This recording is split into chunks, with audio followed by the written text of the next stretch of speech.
Welcome to Omaha, a five-letter haven in the rocket ship world of college baseball. It spells out the goal for 300-plus teams around the country every year. And on this Friday in June, only 8 teams are left standing in their quest to win the Men's College World Series. Never has the road to Omaha looked like this one. Look out, Omaha, here comes Troy. Back-to-back jacks for the Rebels. Cue Country Roads! Absolute chaos. But there's still something about this place that brings the man. Guess who just got back today? Them wild-eyed boys that had been away. Troy and West Virginia are brand new. Ole Miss, hoping to dig up some 2022 magic. Facing a North Carolina team that was back on its heels. It's going back to Omaha! We're not done yet, so we're looking to win this whole thing. Oh my gosh, I'm actually here. And it's one of the craziest things and craziest feelings I've ever felt. This is the pinnacle of college baseball. The best 8 are here. Now that the boys are here again. The boys are back in town, boys are back in town. Welcome to the 2026 Men's College World Series. Back in town. The boys are back in town. You're watching the NCAA Men's College World Series presented by Capital One. Day one at this sports carnival in America's heartland, where 2 teams have reached the pinnacle for the first time in program history. Troy, a 3 seed in the regional, packed with plenty of talent, faces number 16 West Virginia on a great 4-year run that finally has reached Omaha. Headlines at the College World Series for the 2nd year in a row. We told you, no repeat teams from last year to this year. There's a record 5 SEC teams of the 8 in the field. That's led by the highest remaining seed, number 3 Georgia, and their Golden Spikes Award candidate Daniel Jackson, a catcher, trying to do 30-30. And 2 teams here in our first game making their Men's College World Series debuts. 8 teams here, 4 play today, 4 play tomorrow. It's double elimination within each bracket. And then the bracket winners meet starting next Saturday in a best-of-3 championship series. With that, we say hello and welcome back to Omaha. Alongside Eduardo Perez and Ben McDonald, I'm Mike Monaco. Taylor McGregor joins us in a moment. So we got an entirely new field from last year to this year. And guys, this sport keeps on growing. I just want to know, what are you most excited for here in Omaha? I mean, for me, it's about crowning our new national champion. That's what I'm most excited about. You know, Omaha, Nebraska, a place where dreams come true. And let's face it, if you win the final game of this tournament, you will be remembered forever. Look at the headlines. No team has been here was here last year. Just imagine now the possibilities of being able to crown that new national champion. And it means that none of these players have ever experienced Omaha. They're seeing a ballpark and setting foot in one that they've never set before, and it's a lot bigger than the ones they have at home. And before these guys go on to even bigger ballparks in the major leagues, when you look at all the draft prospects that we have here, the 2 best are in this game. They're both sophomores, and we start with West Virginia and Gavin Kelly. Yeah, Gavin Kelly, the second baseman for West Virginia, man. He has led West Virginia all year long, all 3 categories: home runs, batting average, and of course RBIs. And he's even picked it up a notch in the postseason play. 12 for 29, and look, 9 of those 12 hits have been extra base hits, 4 long balls, and projected next year in the 2027 draft is an early first-round draft pick. Well, you want to talk about projections. I think Troy has a good one himself behind the plate, and that one is Jimmy Jack Janicki, and you have to call him that because he is one of the players offensively that can put it to you. 19 home runs, 85 runs driven in. If there is traffic in front of him, he has the ability to get the ball in the air, and today is a conducive day to be able to slug in this ballpark. Yeah, we'll see what the conditions look like today. His battery mate is Benjamin Stubbs, and for him and West Virginia starting pitcher Chanson Cole, how would you like to be here now? After last year, both guys were playing Division II ball. Now they start, Stubbs and Cole, on the biggest stage in the entire sport in Omaha. The 79th Men's College World Series starts next. We're not your normal Cinderella story. We've got so much talent. Look out, Omaha, here comes Troy. Anybody can come here. Anybody can win a baseball game. The best 8 come, and the best 8 are here. Country Roads meets Omaha. Here come the Mountaineers.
You're watching the 2026 Men's College World Series as Troy and West Virginia kick off this year's games.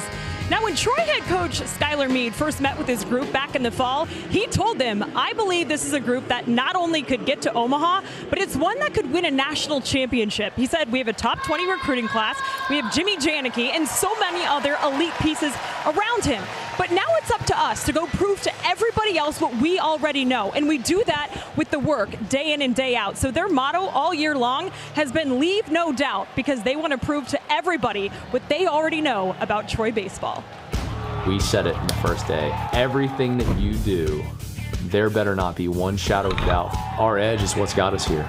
There can be no doubt in anything that you do. Look out, Omaha. Here comes Troy. When we're in the competitive arena, you have the highest level of belief, you have the highest level of confidence, you're the highest level of teammate. If they stay who they are, then they will put themselves in the best position to win. Skylar Meade from Troy was here in 2007 as a player with Louisville, and he said his team reminds him of that team. It was both programs' first time here in Omaha. In the regional, they both had to defeat Miami. They both went to the losers bracket to finally make it here to Omaha. The only difference, Mike, is he's hoping that his group has a better chance than that team in 2007. T-Mac, they certainly are one of the last 4 teams into this field with an at-large bid. Check out the Troy batting order brought to you by Capital One. And it is rare that we spotlight the 8-hitter in a first game here, but Jabe Boroff has been nicknamed Jabe Ruth. And when he barrels the baseball, it has a different sound to it. He's able to lift the ball in the air. What he has done in the postseason play is pretty impressive. to be able to carry his team from the 8th spot. Yeah, when he hits it, there's a collision at home plate. And our starting pitcher for West Virginia, Chanson Cole, will try to avoid those collisions. Pitched at Newberry College last year, a D2 school his freshman year, transferred into West Virginia, and he has pitched like a real number one, folks. 10-1 with a 2.85 ERA. Not a hard thrower. It's a Ronald Reagan type fastball, mid to upper 80s with a Bugs Bunny changeup, but he knows how to use them. Oh, we are off and running. Yes, we are. Look at this stage on this beautiful diamond. The greatest show on dirt. The Men's College World Series, Omaha, Nebraska. Chanson Cole fires, strike one, and away we go. Chanson Cole, first team Big 12. He faces the Troy shortstop, Aaron Piasecki. He's done a really nice job handling short this year. He wanted to play shortstop when he transferred in from Central Michigan. Serves one into left at Ben Lumsden. And on 2 pitches, 1 out to settle it down for Chanson Cole. And Ben, you always talk about how important the first inning is, but on this stage even more so. It is, man. How do you control your heartbeat? How do you slow the game down? That's going to be the challenge for our 2 starting pitchers, man, because I'm going to tell you, you can't create that adrenaline flow you get when you hop on the game mound. You get on the bump here, the adrenaline level goes to it. You can't create that down in that bullpen. So a good start for Chanson Cole. You just try to navigate and get through that first inning. Now Josh Pine. This comes up and in and hits Pine on a sinker with plenty of arm side run, and Troy has a 1-out base runner to start. Oh, welcome to the College World Series. First pitch you see getting into the plate. You talk about nerves on the mound. Same thing is for the hitters the first time around. They want to be able to see it. This one gets them right there in the midsection. Got to get on any which way. That'll leave a mark. And that's what Cole's going to do, man. It's going to be heavy, heavy on that 2-seam fastball. He likes his changeup, a couple different breaking balls as well. So man on for the 3-hitter, the senior first baseman from Sydney, Australia, Blake Cavell. And on a very fun and experienced and really talented team for a mid-major out of the Sun Belt. This guy's got the most personality of maybe anyone in the 18 fields. Keep an eye on the location. Velocity, it's not going to impress you. You mentioned that, Ben. But the location has to be on point, especially down with the guys that can lift the baseball. And Cavell is one of those. Yeah, we were talking with Chanson Cole's teammates. They said, just look at his pitch chart. Everything is down in the zone. Oh, 2 leaks outside. It's a little bit different arm slot, so it's not quite sidearm, but it's not far from it. So it's an arm slot you don't see a lot of. But it feels like it plays a little bit better than what the velocity is saying, but it's got a lot of horizontal run to that 2-seam fastball. When he's right, it's a lot of ground balls. And you saw how many he's thrown, and then he pairs it with the pitch you just saw, the changeup, which you guys mentioned. And Chanson's teammates were saying to us, it's like a left-handed curveball for how much it moves. Yeah. It's just one of those changeups that feel like it hardly ever, it just never gets to home plate.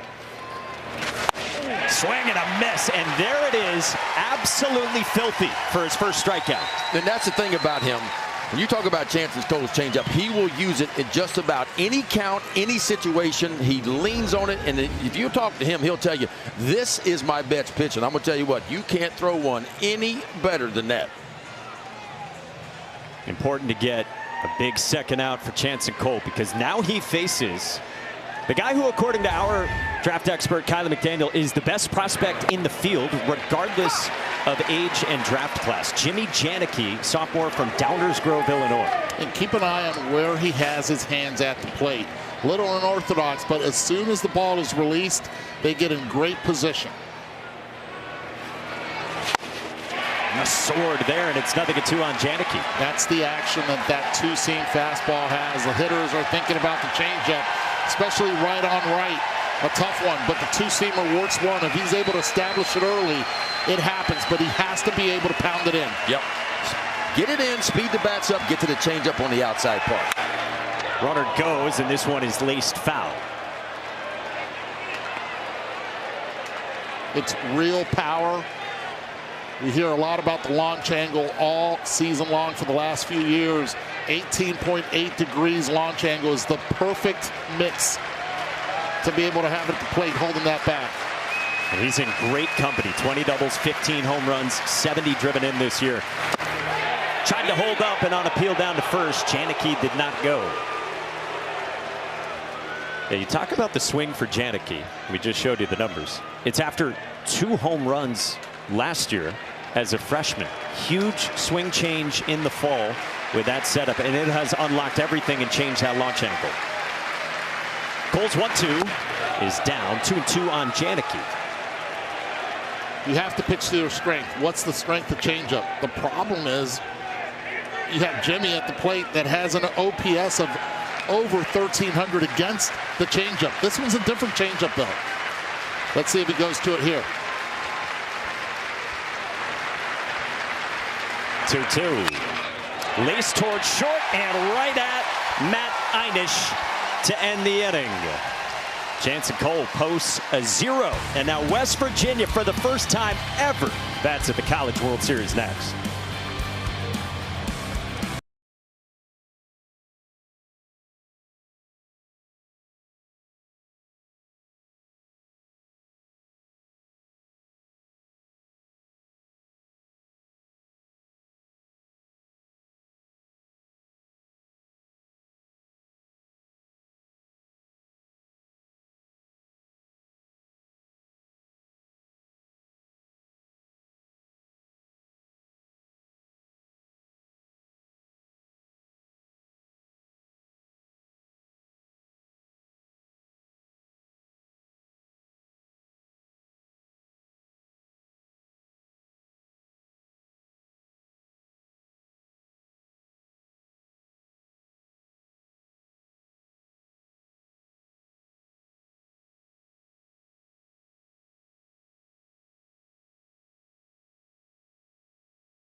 West Virginia in Omaha. How has this never happened before? The longtime baseball crazy residents of this Appalachian hollow now finally hollering their way west with their sights on a national title, turning the road to Omaha into Country Roads Take Me Homaha. Oh, it is always good to have the pipes of Ryan McGee for the first trip ever here to Omaha for West Virginia. We check out the Mountaineers batting order, brought to you by Capital One. So they got the superstar Gavin Kelly, who bats second, and then Armani Guzman, who can really run, leads off. Really run 39 stolen bases this season.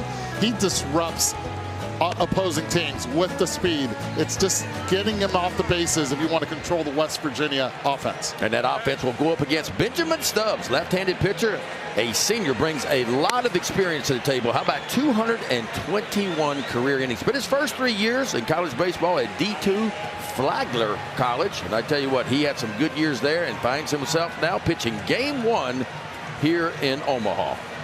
He told us yesterday, this is crazy, he said, going from D2 to D1 and then to get to Omaha, start game 1, he said, about is the craziest thing I could have experienced. I mean, can you imagine what his heartbeat is right now? Now, he's been around a while. Again, 4 years of pitching in college ball, but still, first time here in Omaha. For this Troy team with 38 wins this season, until the one of the last 4 in against West Virginia, the number 16 national seed. First pitch, 94 out of that left arm for strike 1 to Armani Guzman. Junior from New York, was honorable mention Big 12. You don't see there that he's got 38 stolen bases, far and away the most in the Big 12, and that has tied a West Virginia single season record. He chops one at second, and Sean Darnell, who commits the error, and Guzman will get to second. Fundamental baseball at second base, and that you could maybe accredit this to the nerves as well, but you have to be able to move your feet. Said it for many years. Ball hits dirt, you have to attack. If you do not attack, the ball will play you. He's caught in between in no man's land, and he's trying to make an Olay type play, and that will not work in this surface, especially during the day where it gets quick, especially on that second hop. It almost looked like that ball hit the cut of the grass and kind of had a little bit different English to it and shot it a little bit towards first base on him. So costly from Sean Darnell. And a man in scoring position right away for the superstar Gavin Kelly. second baseman in the 2 spot, who also catches for West Virginia.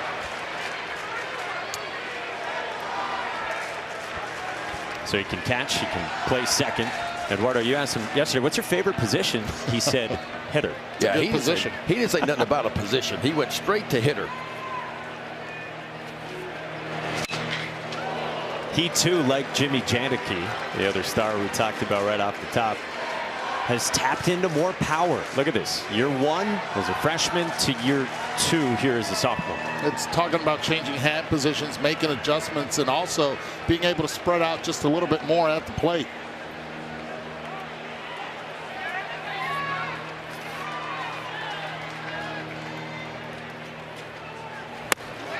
Up high from Stubbs, 2-1. Gavin Kelly, one of the rare players that combine average, power, on-base ability, and also situational production, and they're looking for him right here to trade places with Armani at second.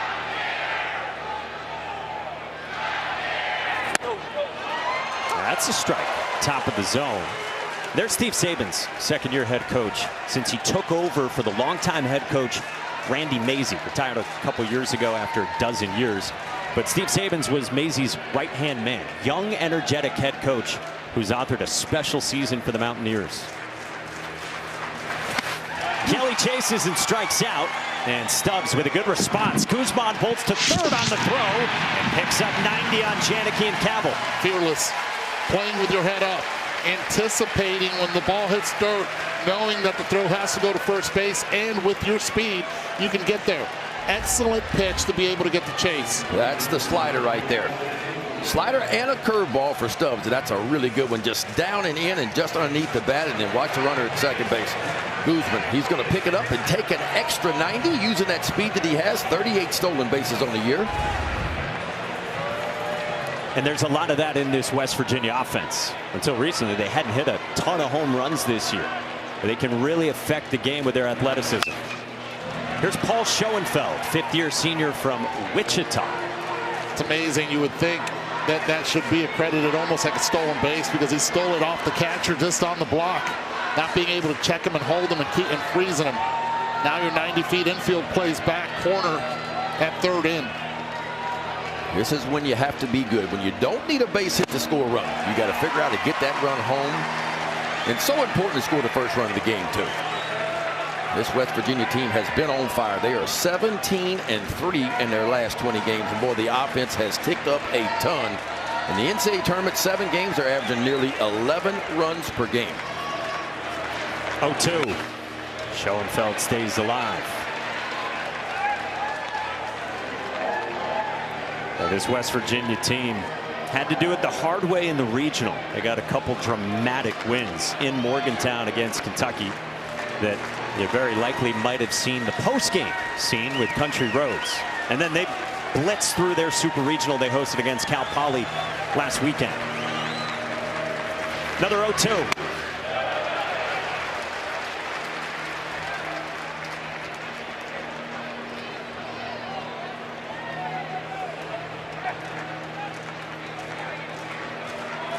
Well, a strikeout here obviously be huge for Stubbs. On a 1-ball, 2-strike count, that is exactly what he's thinking. How can I get a swing and miss? He paints with 96 to freeze Paul Schoenfeld and back-to-back punchies. That's what you call reaching that lunch pail and put a little extra cheese right there. 96, are you kidding me? Just rears back my best against yours and just paints that four-seamer perfectly on the outside edge, and Schoenfeld caught looking on that in a big strikeout for Stubbs. I like to picture Ben showing up to his hunting expeditions with a lunch pail. With the Incredible Hulk on it. Sean Smith is the DH in the cleanup spot. Also honorable mention, Big 12. Big frame, really good bat-to-ball guy. Transfer from Georgia Southern, trying to get Guzman home. He bolts for the plate. Save! He steals home! Wow! Got to keep an eye on him. 39 for Guzman, and this one was all legs. West Virginia getting on the board early, and if you watch Guzman, he just takes off from the stretch. trying to anticipate the block, but you see right there, steps off and is able to sneak that mitt, left hand right into the plate, sliding through. I mean, that is incredible to stand alone as the all-time stolen base king in a single season in 135 years of West Virginia history. That's big time right there. Left-handed pitcher, of course, he can't see the guy over at third base very well at all. Hey, I got him disengaged.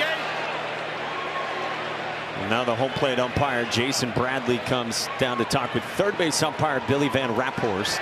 Something about disengagements. And evidently he's got the count at 1 ball and 1 strike. I think that's emotion from Armani Guzman right there. That's a lot of adrenaline right there.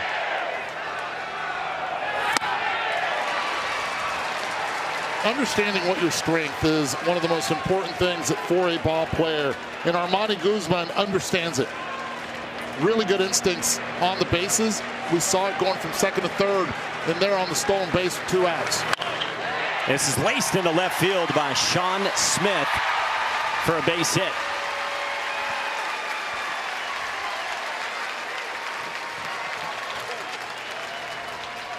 Yeah, we were talking with the coaching staff for West Virginia today, and Eddie, you had asked about Armani Guzman on the bases, and they said the instincts are off the charts, and same with the aggressiveness. They're off the charts, and he is able to slow down the game when he is on the bases.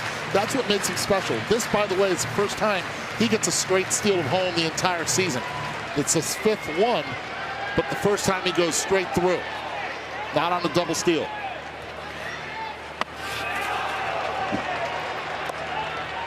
Matt Gravlin bats with 2 outs and 1 on, and we check in with Taylor. Well, Gavin Kelly coming up to Guzman and telling me thanks for picking me up on that. But to your point about the stealing, they talk about it and watch video every single day. It's a huge part of their culture, preparing not only for the opposing pitcher, but also trying to get tips and tricks to try to be aggressive on the base paths. That's great stuff. Steve Sabanson said to us this morning, we talk about base running and attacking pitchers as much as we do talking about the approach and the pitch mix of pitchers. Yeah.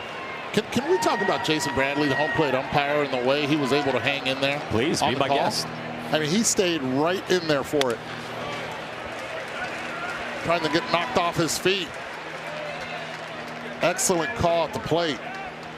Had to untangle. By the way, we will get to him later on.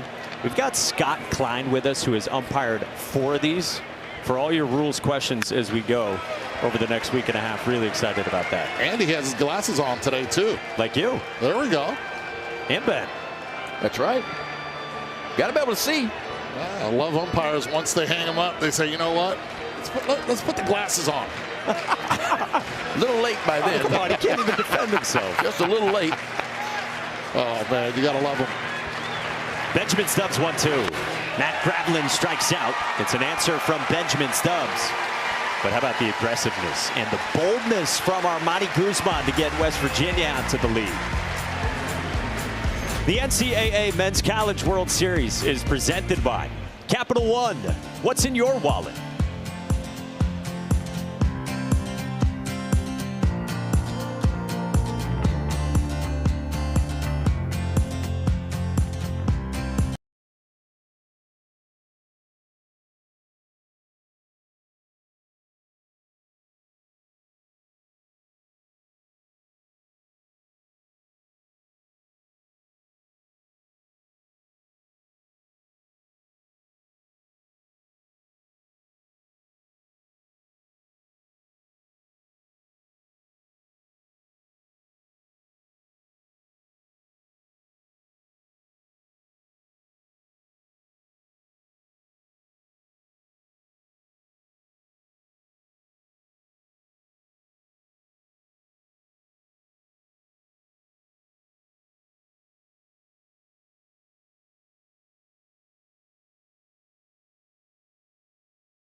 NCAA Men's College World Series is presented by Capital One.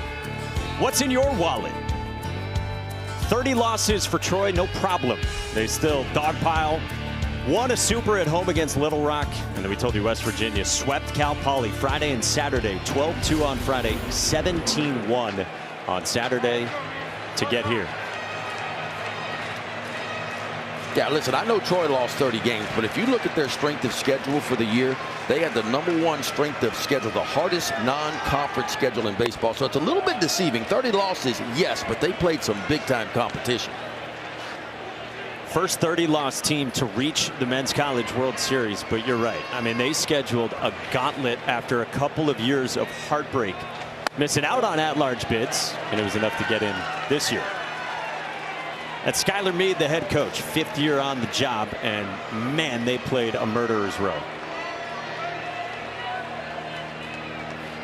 He's got Steve Meyer leading off, who rolls one at second. Gavin Kelly to his feet. Slick work. That's a really impressive job by Kelly, who stays down on this one.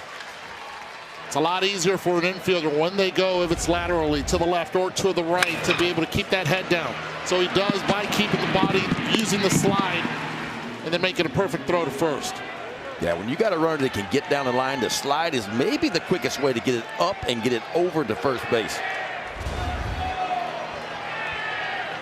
Now Drew Nelson. He takes strike one from Chanson Cole.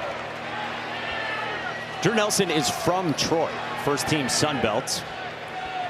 He's had a heck of a season as a former two-way guy who, because of injury, is now just hitting. He's down 0-2. That's a perfect example. Those two pitches is what Chanson Cole loves to do. Fastball in, the speed to bat up at 88, and he gets to his best pitch, which is the changeup away. That's how he's going to pitch today. He's going to go back and forth, and that is just what I call doing it right there. Fastball in, changeup away, and back to the fastball in again. Second strikeout of the day for Cole. Two-seam fastball, just kind of front doors it. It's a ball out of the hand. He just creeps it right back over the inside part. Well done. A self-described pretty boring guy, Chanson Cole says. Says he's been called that his whole life. But Steve Saban says there's nothing boring about shoving on the mound, which he's done all season. And the thing is, as a hitter, you go back to that dugout, and next thing you know, it's the 5th, 6th inning, and Chanson Cole is still out there being able to do his thing in and out without a lot of velocity.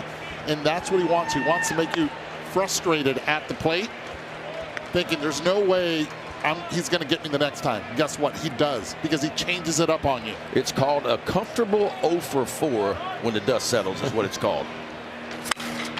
John Darnell plugs a gap in right center field, and that'll roll into the alley. Darnell bolts for second, and he's got a 2-out double for Troy in their first hit in Omaha. 80-mile-per-hour pitch, but where it was the location, it has to be down, and it's a changeup. Pitch stays up. Those are the ones that are going to get hit. Those are the ones that left-handed hitters have an opportunity to. Out over the plate, they're moving up on the plate, trying to eliminate some of that velo or lack of velo with the changeup, and he's able to pick two, especially with 2 outs.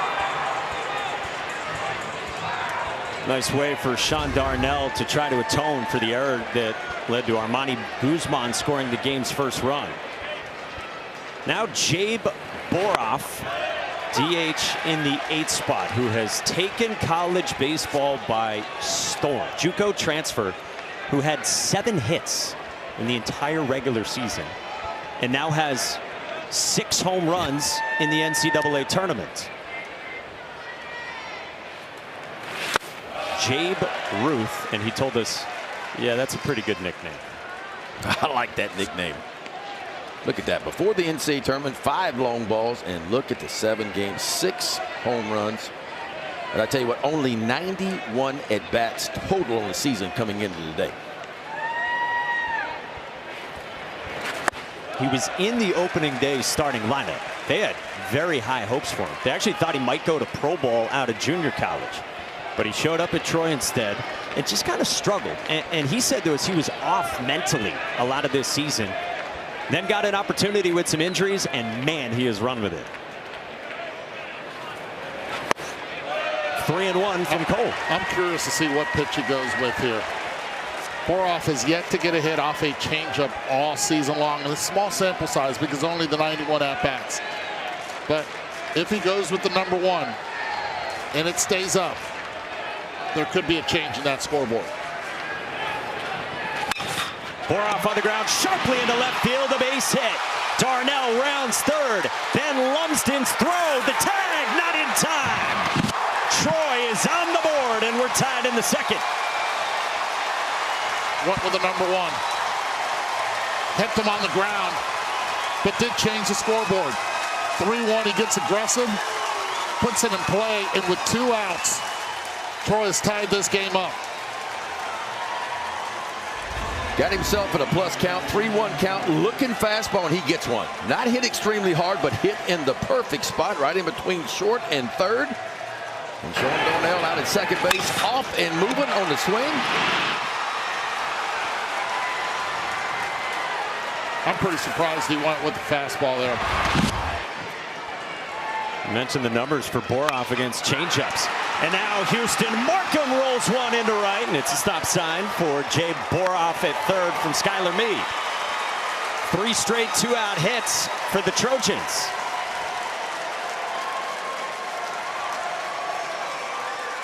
Let's check in with Taylor. Well, we're all wondering where the nickname Jay Bruce came from. I asked Jack Byers, who's in charge of Troy social media, and he told me he saw it on the good old X machine from one of their big-time donors, Jason Jones. He pumped it out there. Jack said, hey, I'm going to steal that. They used it, and now, I mean, basically, he's synonymous. Jabe Ruth. How about that? It's incredible. 8-hole hitter, and he's thanked putt because they're very comfortable with him there. Troy's answered here in the second, and the lineup turns over to Aaron Piasecki. Takes down, really good block by Matt Grablin. Bottom of the order has produced the entire regional and super regional, and they're doing it again here in Omaha. Piasecki flew to left his first time. Beaten into the ground at Gavin Kelly. And Chanson Cole strands 2. But Troy gets 1. And if you haven't heard by now, the best nickname in college baseball is Jabe Ruth. More of the same from Jay Boroff. And we're tied in the second on day 1 in Omaha. That's it.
Years of West Virginia baseball, but look at the last 30 seasons. No trips to the NCAA tournament from 97 to 2012, and a few hundred fans per game. Recently, awesome. Dozen years under Randy Mazey, and now a couple years under Steve Sabins. And look at the average attendance. Yeah. School record this year, and it was absolutely rocking in Morgantown the last few weekends. They got a gorgeous ballpark. And Randy Mazey did so much. Again, 12 years. Then he retired a couple of years ago. At the time, he had 2 high school students. One of them now is on this West Virginia team. Wife Amanda right beside him. That Pat McAfee, not only in Morgantown last weekend for Supers right behind home plate, but here in Omaha too. Did his show and then said, I need to get over to the Chuck. Benjamin Stubbs thought he had strike 3. Instead, 1 and 2 on Matt Einish, the shortstop for West Virginia. I mean, how good were the scenes coming out of Morgantown? My goodness, that regional and that super regional in Morgantown, special.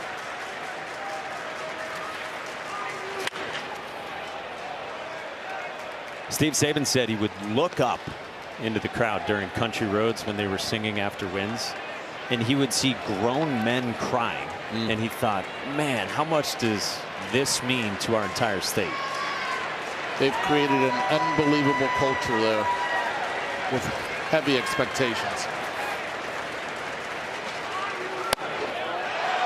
2-2. Wasn't Saban's impressive to chat with? I mean, we've covered him from afar. We had seen him as an assistant coach, but him sitting in this chair, we chatted with him for a while this morning. He's impressive. He really is, and he knows what makes each one of their players click. And it's not only the players, it's the community and all. The culture that was created before, he's continued that culture, and the players have bought into it. Players want to play in West Virginia.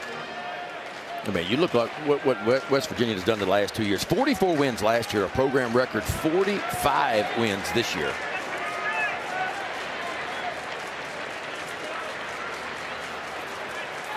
Benjamin Stubbs 2-2. Up and away, and a full count worked by the always patient Matt Einish. Already in this at-bat, Benjamin Stubbs has thought he had 2 pitches that should have been called strikes. Body language changing a little bit. 3-2, big pitch here. Fouled away. So what Matt Einish does, sophomore transfer from Ohio University, leads the team with 51 walks and an on-base percentage near .440. He's got the second lowest chase rate and swing and miss rate in the entire Big 12. And he spits on one south of the knees to get aboard to start the second. How about that? 0-2 and work it all the way back to a walk. Mentioned Benjamin Stubbs already on 2 pitches. Watch this 3-2 pitch where he thought this is strike 3. Now it's about being able to harness your emotions on the mound and not let it get away from you. Ball 4, but he thought this one was a strike, and it was down, clearly down.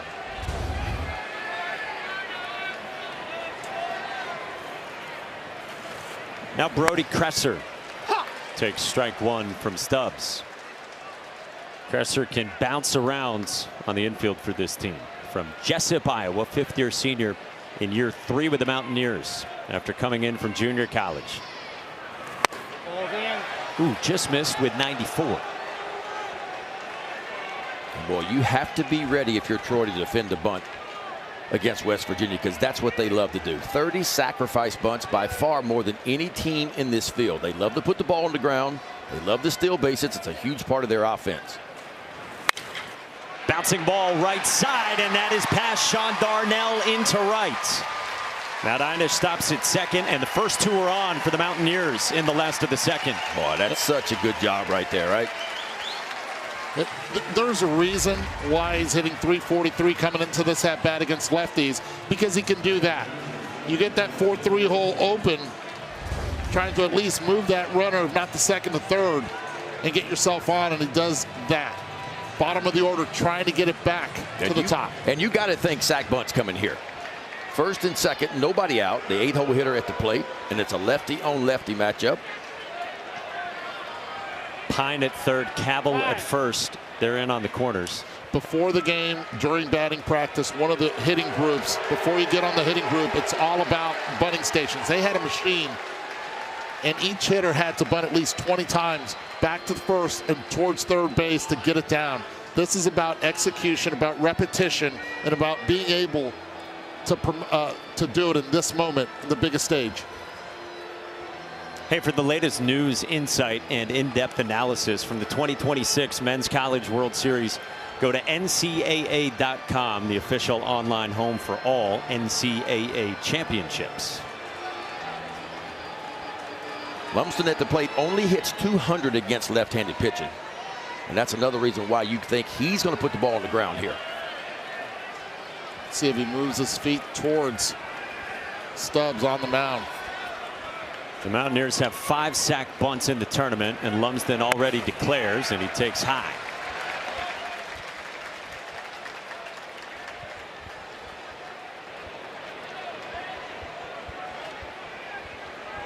Lumsden, a senior who's been in and out of the lineup over his entire 3 years with West Virginia. Strike on the edge.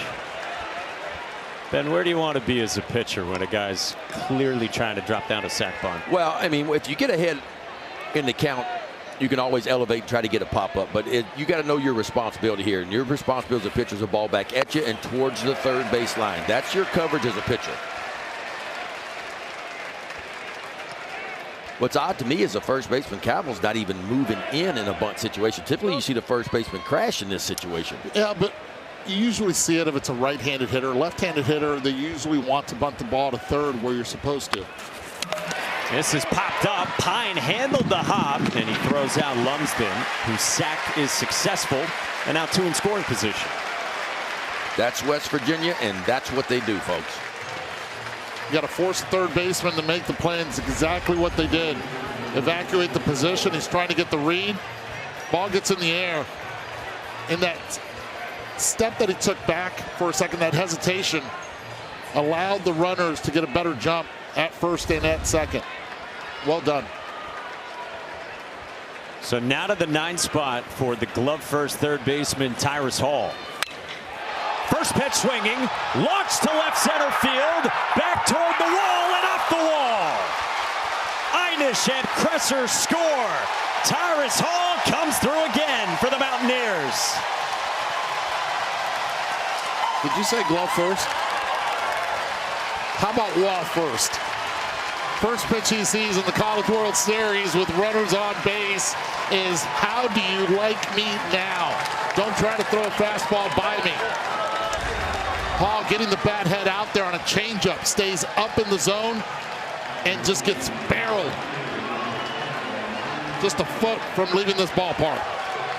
Well, the bottom part of both of these lineups getting it done early in this one. 104 off the bat for Tyrus Hall, who had 2 monster home runs last weekend in the Super and carries it over here to the College World Series. Hall had a grand slam Friday in game 1 that sent Morgantown into a frenzy. And then Saturday game 2, he went back-to-back in the second with Ben Lumsden. And this place is rocking with the Mountaineers faithful into it.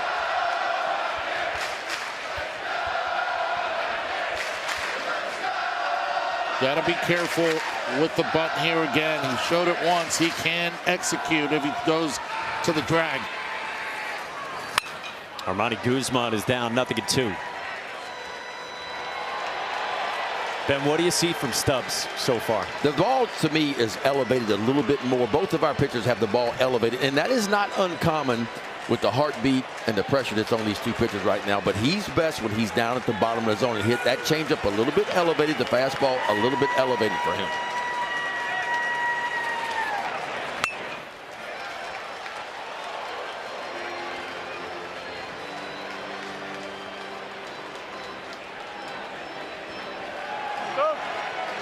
Guzman reached on the error at second from Darnell back in the first.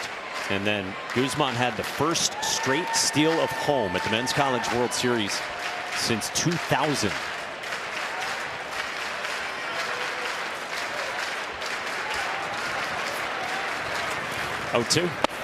Soars. I think that's the curveball that Skylar Meade, who doubles as the pitching coach, was saying to us today.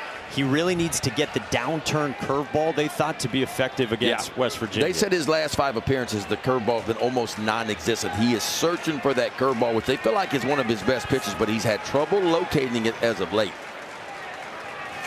1-2. That one nearly clipped Guzman. Guys, just think about how the first 2 innings have started already for West Virginia. They get Armani on a fielding error. Then the leadoff walk this inning. If you start giving away free bases, in these cases, this is where West Virginia takes advantage of it. Cannot have too many mistakes against a team like this. 2-2, runners going, and this is lifted right toward the second base bag. Aaron Piasecki for out number 2. Let's watch this with Benjamin Stubbs. Guys, right before his last pitch, kind of shaking out the arm. Yeah, he's kind of looking at his hand first, and then he just shakes out his arm. So I don't know if it's a hand issue, an arm issue, but that looked a little bit odd.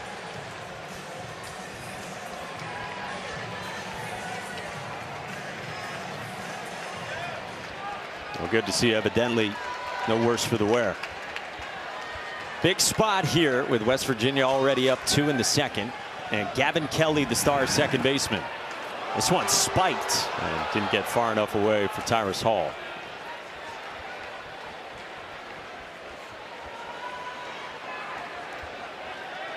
Skylar Meade said to us today about Benjamin Stubbs. Look, he's a senior. He's a real confident, mature kid. He didn't think that Benjamin Stubbs would be nervous on this stage. Of course, when you get out there for the first time, it's different. It's different. Kelly drives this one to center. Steve Meyer on the move, runs it down, and the inning is over. But Tyrus Hall has the glove and the bat the last couple weekends. Yeah, I'll tell you what, Tyrus Hall went up there looking for the very first pitch he saw, and he got one that he'd like to elevate it. Boy, the hands go first, and he puts his nose on it and buries it out to left center field. That drives in 2, and the Mountaineers up early in this one, 3-1.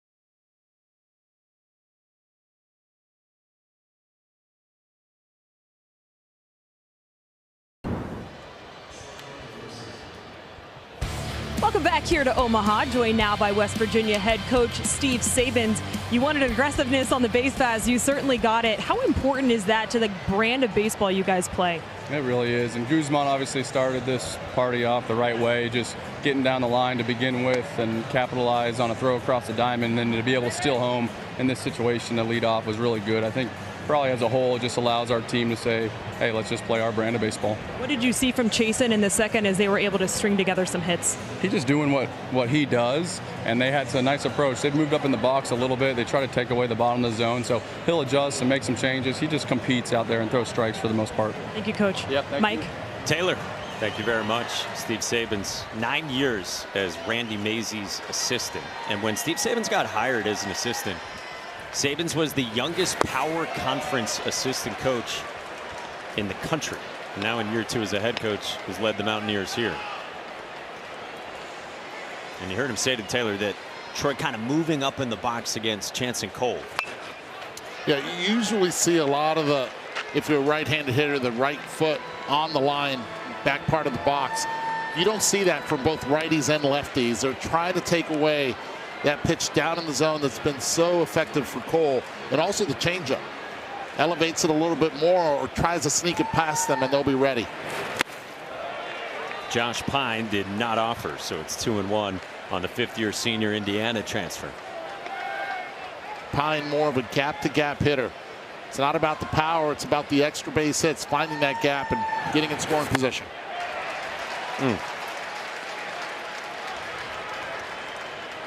It's that nasty right-on-right changeup from Chanson Cole.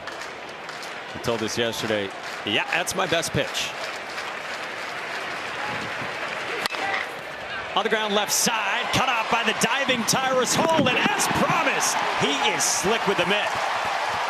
Wait, wasn't he a back guy or a wall guy? First, you heard me. Glove first. Being able to be in the right position.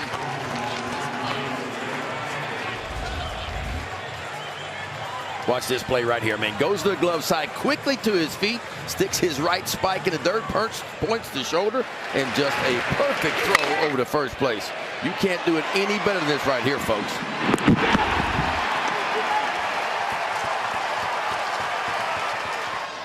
Steve Saban's told us Tyrus Hall at third, as good as I've seen or coached defensively. Now Blake Cavell, 2-0. Very patient bat, kid from Australia. When you have 88 in your back pocket, you need your defense to play. And they've come to play here in Omaha. Little backdoor breaking ball to get right back in the count. 2-1 on Cavell. Playing here at the College World Series, after he also played at the Little League World Series back in the day.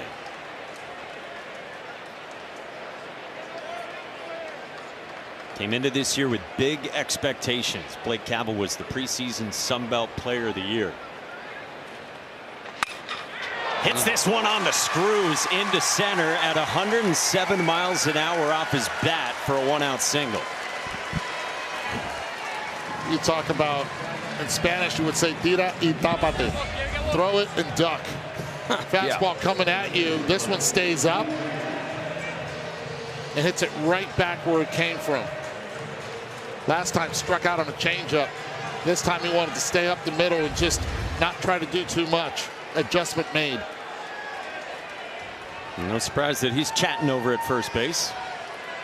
Skylar Meade told us he showed up and he's never shut up. Jimmy Janicki lines one into right center field, and this will roll into the alley. Cavell motors first to third. Janicki doubles. Troy back in business. Boy, Troy not messing around, folks. That is a beautiful move to the ball right there by Janicki. Every ball so far this inning has been hit. Even the play by both third base. Fantastic. Pitch stays out over, and because they're up out in front at the plate, they're not letting that ball sink as much. Staying a little flatter than usual. And I tell you what Troy's doing too. They're not respecting the ball on the inside part of the plate. Their toes are up on the plate. They're looking for the ball middle away right now, and when they're getting them, they are not missing. So if you're chancing Cole, the idea is to keep the ball down. That's when he's at his best, is down, and use that two-seam fastball on the inside part of the plate maybe a little bit more than what he has so far. Janicki just showed why he's so highly touted. You have to make adjustments within the game. You have to be able to go and use the other side of the plate. Spread out does not, just puts the heel up and back down. Bat head just stays through the zone long enough to be able to tattoo that one into right center field.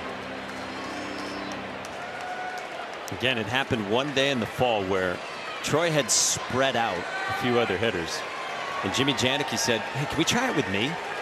They did, and in the first fall game right after that, he went 3 for 3 with 2 home runs. Look how much in front Meyer is in the plate as well. Steve Meyer in that left-hand box in the 5 spot after he grounded out to second his first time.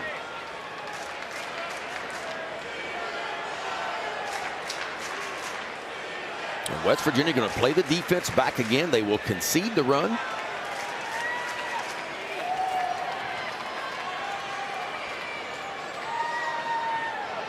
Oh, 1.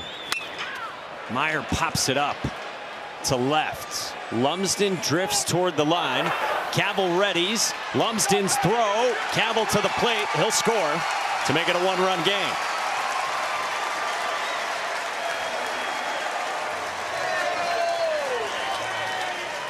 Excellent job being able to get it out far enough for Cavell to be able to score. Get it up in the air, get closer, peck away, continue to add pressure. to West Virginia. We always talk about the red zone offense, right? How do you perform with runners in scoring position? How do you perform with a runner at third base less than 2 out? Can you find a way to get a run home? And it's early, but it felt like a need for an answer from Troy. So 2 outs, a man still at second for Drew Nelson. Ever since that visit, he's thrown a lot more changeups. Just a little bit the two-seam fastball that has not had the usual break that we've seen throughout the entire season for him. Every day is a little bit different for a pitcher. I mean, your numbers tell you what you are throughout the season, but every day when you climb up on the bump, it's a little bit different. And right now, today, for me, Cole's fastball is a little bit elevated, and that two-seam fastball doesn't quite have the horizontal run. So now he's trying to figure out, okay, how can I navigate? How can I get through an inning? His best pitch has been his changeup. I mean, you look at swing and miss, 46% swing and miss on the changeup to D1 average, about 32% to kind of give you an idea. Adrenaline might have something to do with that two-seamer just flattening out a little bit. You would think as he tires a little bit and he calms down a little bit, the ball's going to get back down in the zone where he typically likes it, which is just about knee-high. 0-1 on Drew Nelson after Troy's offensive timeout. On a line into center field, the base hit, Drew Nelson to score Jimmy Janicki. We're tied. All the damage, and what a timeout. Getting him back into the game plan that Troy wanted to execute. Stays middle the other way, and that's what they've done this entire inning.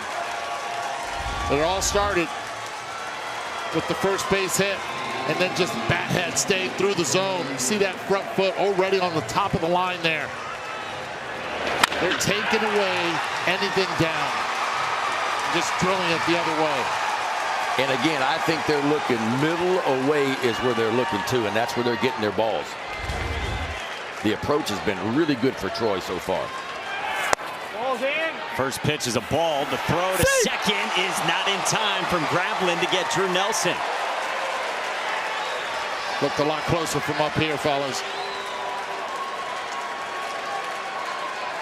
And it looks like we will get a challenge. West Virginia will challenge this.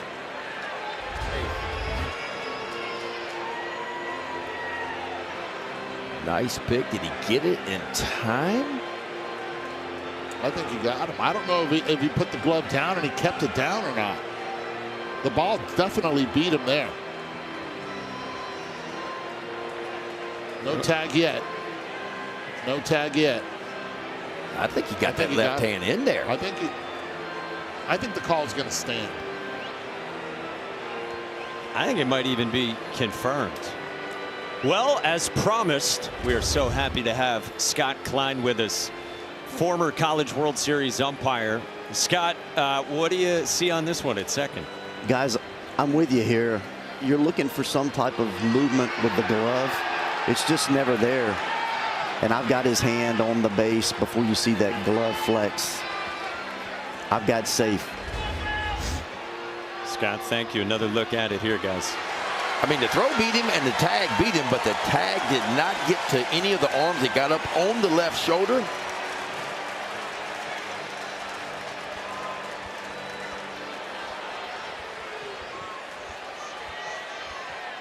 I think confirmed.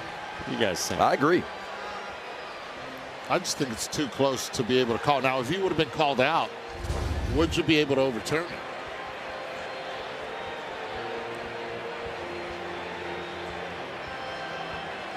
Heck of a throw, though.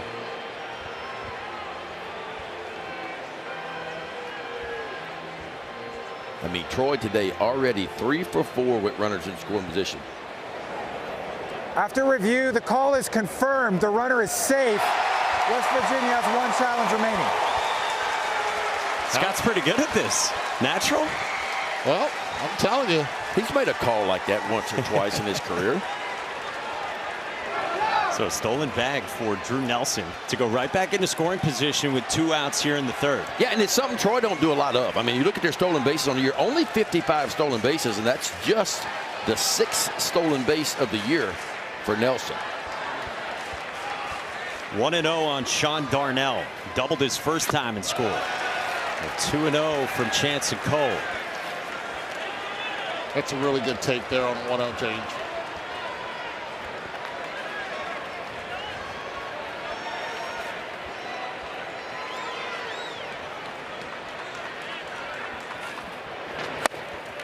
Backdoor breaking ball to get back into it 2-0.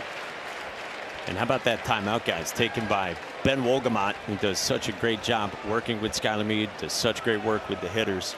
And he had so many good, well-timed timeouts in the supers that helped out Jay Boroff. 2-1. 2-2 on Darnell. Darnell has to do what he's done the entire season. That's just grind out at bats, raise the pitch count, force that man right there on the bump to be able to continue to throw extra pitches. 2-2. Darnell sprays one foul. And with 2 strikes, he gets right on top of the plate. Not only is he up, but he's on top of it as well. It's just a really good Troy offense. They've got the highest walk rate in the Sun Belt. They've got the second lowest chase rate in the Sun Belt. The 2-2. Hit on a line, left center field. Paul Schoenfeld got a great jump, but he can't get there. Nelson scores. And it's an RBI double from Sean Darnell to put Troy on top. 2-strike approach. Get on top of the plate. Not intimidated, as Ben had alluded to many a times, of anything middle in. Everything's middle away to righties to lefties. And give Troy a lot of credit. They're seeing the ball and they're hitting it exactly where it's pitched. And they're forcing the defense to make the play. You can see the approach, and the approach for me all game, and it's early in this ball game, is look for the ball middle away. What's odd is Chance and Cole, when he normally gets runners in scoring position, they're only hitting 158 off of him the whole season. But Troy is 4 for 5 so far today with runners in scoring position, and that's been the difference. Look at all these 2-out hits. You guys mentioned approach, doing it with whether it's 2 outs or 2 strikes, and a couple doubles from Sean Darnell. But if you continue to look at the lineup from this inning where it all started, and Cavill was the first one to keep it up the middle, and the recurring theme has been gap to gap. Don't try to pull it too much. Just stay up the middle with it and allow the pitch to dictate what you're going to do. And Troy has made that adjustment. And they have chased Chance and Cole from this game. Chance and Cole, first team Big 12, guy who'd been rolling in the NCAA tournament. Troy's put 4 on him and forced Ian Korn into the game.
pushed Chance and Cole out of the ballgame. He was good early. Changeup was down. Fastballs were down. He was peppering the bottom of the zone. And then all of a sudden, the ball started to get elevated a little bit. And Troy moved up in the box trying to catch that changeup with that fastball before it sunk. And they made him pay. When the ball got elevated, they started looking middle away. And that's where they got a lot of it. And they have pushed him out of the ballgame. 2 2/3, 7 hits, 4 runs. He didn't walk a batter and struck out 2.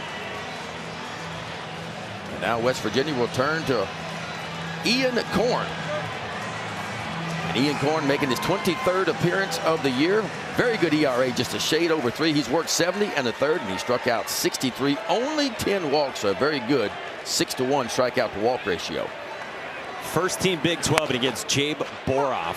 It starts with strike 1 from Korn, who's been nasty against right-handed hitters, and Steve Saban's not messing around. This is a strike thrower, and he looks for the ground ball. Watch the infield start making the plays here for him.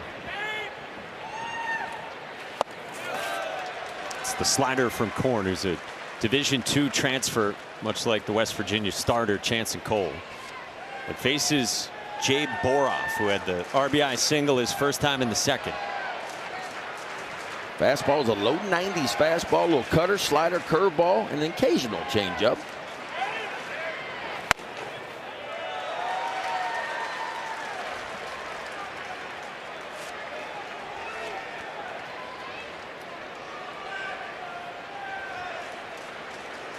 West Virginia got 1 in the first, 2 in the second.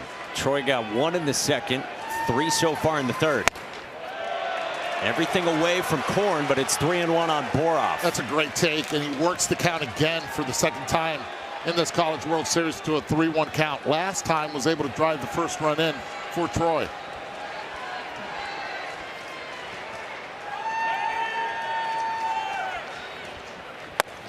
Up and in. Boroff walks. Boy, he looks uber confident in the box, and there's 2 on for Troy. Got locked in. Laying off tough pitches that early on in the year was not able to hold back on. It would be a free swinger. The discipline is coming to play now. The most important part of the season. Well, the bottom part of this lineup for Troy getting it done. 5 plate appearances.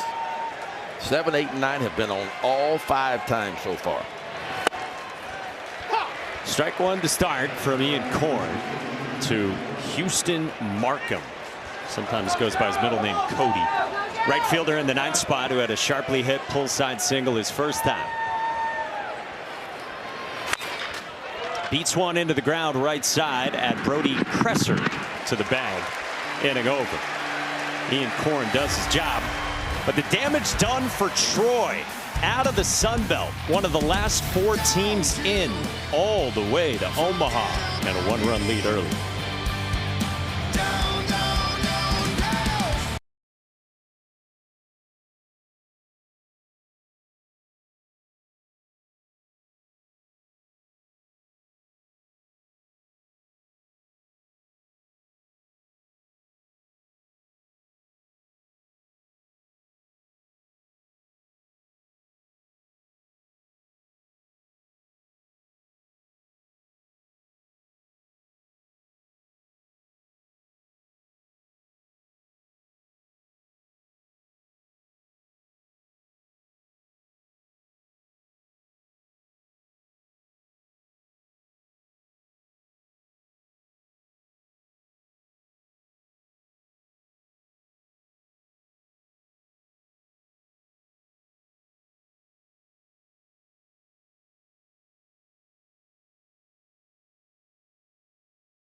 The Cubs are in San Francisco to take on the Giants, led by Tony Vitello, formerly here, capturing the 2024 Men's College World Series in Omaha. It's Sunday, 3 Eastern on ABC. You can also stream it on the ESPN app. Let's check in with Taylor. Tony Vitello today, and he reached out to Troy head coach Skylar Meade, gave him some advice. And one of the things that stood out to me, guys, is he said the players here have so many extracurricular things going on. So his advice to Meade was have the guys take care of that early, deal with family, deal with tickets early, so that come game day and come all the games that follow, the team is locked in and ready to go. Yeah, because there is so much going on. Skylar Meade has a lot going on with all his responsibilities leading this Troy program. Paul Schoenfeld leads off against Benjamin Stubbs. I thought that was so cool. Tony Vitello wrote a pretty long message to Skylar Meade saying what to expect, how to map out this time in Omaha to try to win the thing, not just show up. Up high again from Stubbs. So many distractions here in Omaha, so many media that you have to deal with, family, friends that show up, and you want to please everyone, and I think this is why it is so difficult to be able to maneuver this gauntlet here.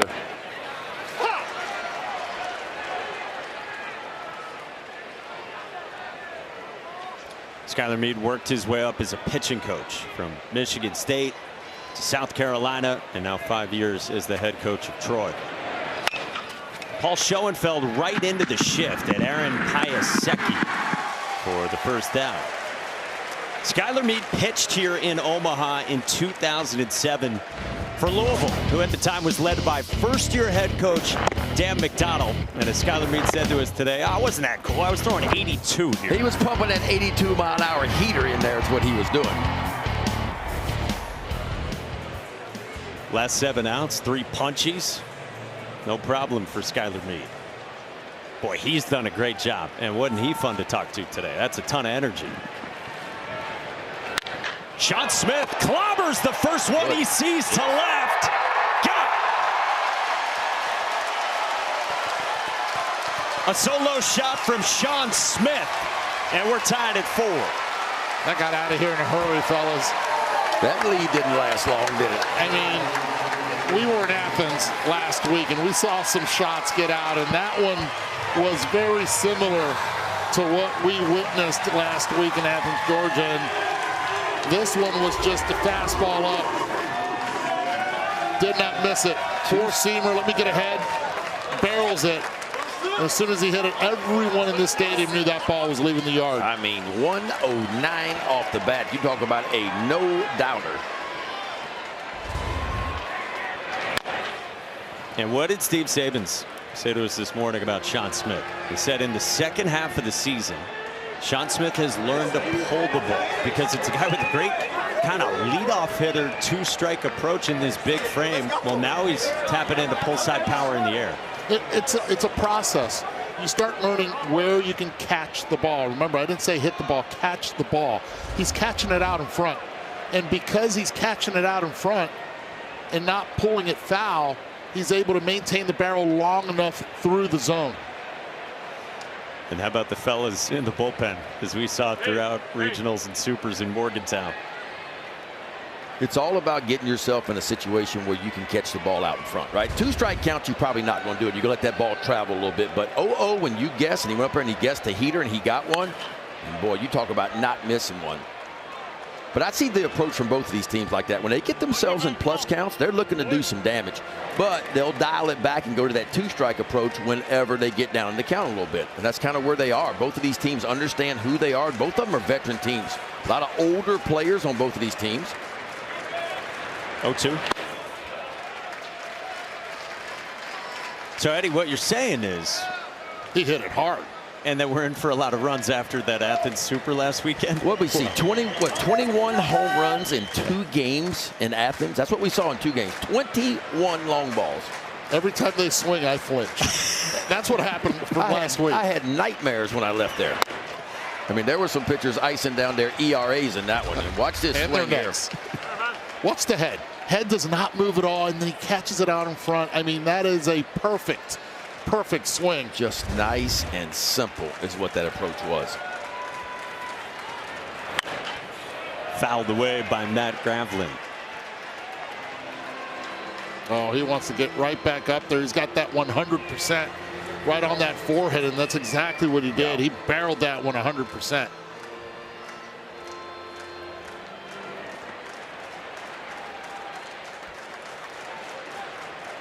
Stubbs 2-2. Gradlin in the air to right, tailing toward the seats. Good catch out there. Being out of, we were in banana ball, right? Yes, it would. Hey now. Good play. Great crowd on hand for this first game of the Men's College World Series. Winner of this one moves on to Sunday night. The loser comes back and plays Sunday afternoon against whoever loses tonight's game. That's between Ole Miss and North Carolina. Well, what a game that's going to be, huh? Full count. Oh, they're making him pitch too. Bullpen already warming up as well. Well, that's the big time lefty, Zach Crotchfeld. Dotted 94 away for a backwards K and out number 2. Big time pitch from Stubbs right there. 3-2, you got to throw a strike. He just leans on that two-seam fastball and paints it perfectly. Right on the outside edge. But as a hitter, when you take 3-2, that means you were looking for something else. Pitch right out over the plate, going back, shaking your head, saying, why did I not just step out? And sometimes the hitter just can't pull the trigger. You know, it's just, but again, he could have been looking off speed. But I mean, Stubbs for the year throws right at 50% fastballs. He was telling us yesterday, it's been a big jump in the level of competition from his 3 years at Division II Flagler to here in this season with Troy. You think? I mean, you look around right now, and this is beauty at its best. And this is June baseball here in Omaha in College World Series. Chopper right side from Matt Einish, and Stubbs late getting over there. Stubbs wants a challenge. Cavill at first had to wait on it, and for now, Matt Einish is aboard. Boy, and you are taught 1,000 times from the time you're like in 6th grade. Troy is challenging the safe call on the field. The play's under review. Got to be moving towards first base. And it's harder for left-handed pitchers because left-handed pitchers fall off towards third base. Did he beat him? Or I think he beat him. Yeah. I think it's difficult for the umpires when you have, and I love the safety of the green and the white bag. I love the safety of it. But to be able to have both eyes in the field, to be able to make that play and call, sometimes very difficult to do. But clearly, the runner is out. Troy. Just confirming what we can see and are about to hear. After review, the call is overturned. The runner is out. Troy has 2 challenges remaining. Scott Klein will give you that half inning off to get that one on the bones. We can take care of that one ourselves, but I tell you what, Sean Smith leaned back on one, and boy, he leaned back on that one, his 10th long ball of the year, and guess what, folks? We are all new again.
With Troy head coach Skylar Meade, you guys able to get them to go to their bullpen early. What about your offensive approach has worked?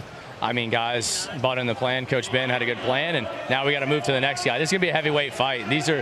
Everybody talks about all week. These two programs, we are absolute fighters, and so it's just going to be who can take all the punches that are about to be given the most. How aggressive will you be with your bullpen? You got to be aggressive here in Omaha. They got off days, so rest is their friend, you know. But I like how Stubbs is throwing the ball. He got there on that first pitch, probably my fault, but made a great play there. Hopefully a little bit of momentum. Just continuing to attack the strike zone. That's the biggest thing. We got to get leadoff outs and attack strike zone. If we do that, then I'm cool with whatever the results are. Thank you, Coach. Hey, thank you. Mike? Taylor, he mentions that it's a better format because of, well, you get the off days here. And compare that to regionals where you got to battle. And for this Troy team, they lost the opener to the 2-seed Miami, and then they won 4 straight elimination games. And what do you got on the timer, Eddie? Oh, slow. It's become a running bit from Skylar Meade. First pitch swinging, Aaron Piasecki to center at Paul Schoenfeld. 1 pitch, 1 out, Ian Korn in the 4th. Slow, huh? Slow. I thought those 3 strikes were pretty fast. We saw it cover first, get the out. It's a long way. It is from the first base dugout. So they win 4 straight elimination games in the regional. They got their last 2 over Florida, the host in Gainesville, with a boatload of offense. And it swept Little Rock at home in the Trojan War in the Super last weekend. Josh Pine squares and pulls back. Yeah, both of these offenses in the NCAA tournament have been rolling. Both of them averaging just shy of 11 runs per game.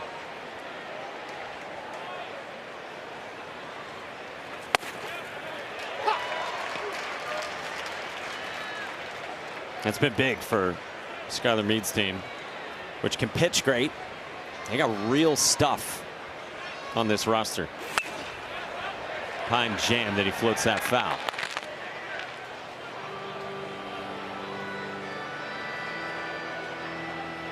Last 4 in to Omaha for Troy. I mean, this team on May 2nd was 22-25. 16-5 since. Now again, we talked about how hard their schedule was, and that was by design after years of heartbreak. These last 2 seasons being snubbed. Last year, so much so that Skylar Meade said it was a travesty that their program didn't get in. But their RPI years ago was not as strong as their RPI this year, and that's one of the reasons. Korn strikes out Josh Pine, and there's 2 away. And that's one of the reasons why the committee looked at it and said, look, they improved their quality of play. They went out there and they said, this is what we have to do to be able to get into a regional. Well, this is Blake Cabell coming up. We told you he pitched at the Little League World Series with Team Australia. And now 11 years later, he's at the Men's College World Series. That was some buzz from that slot. And he's a big dude when he was 12 years old. Wasn't he? He's about the same size now, maybe a little bit heavier, but height-wise, very similar. Are you talking fuzz with the pitch, or are you talking fuzz with the facial hair? A little lip lettuce? Both lip lettuce. You like that?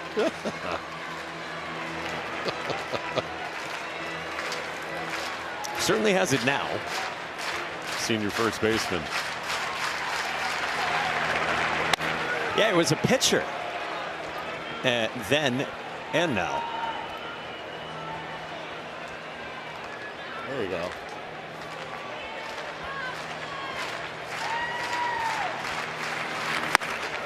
So he pitched for a pro team back in Australia, the Sydney Blue Sox. Told us he was like 16 or 17 years old. And on that team was Manny Ramirez in his late 40s, prolonging his baseball career. He said Manny Ramirez had a penthouse in Sydney, but then wanted out of the penthouse because Manny wasn't a fan of carpet. Didn't like carpet, huh? That's just Manny being Manny. Crushed into center, but it is deep at Charles Schwab Field. Paul Schoenfeld there. 1, 2, 3. What do you know? Top 4. Fuzz.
championships, confetti rains, nets are cut, joy erupts, hardware is hoisted.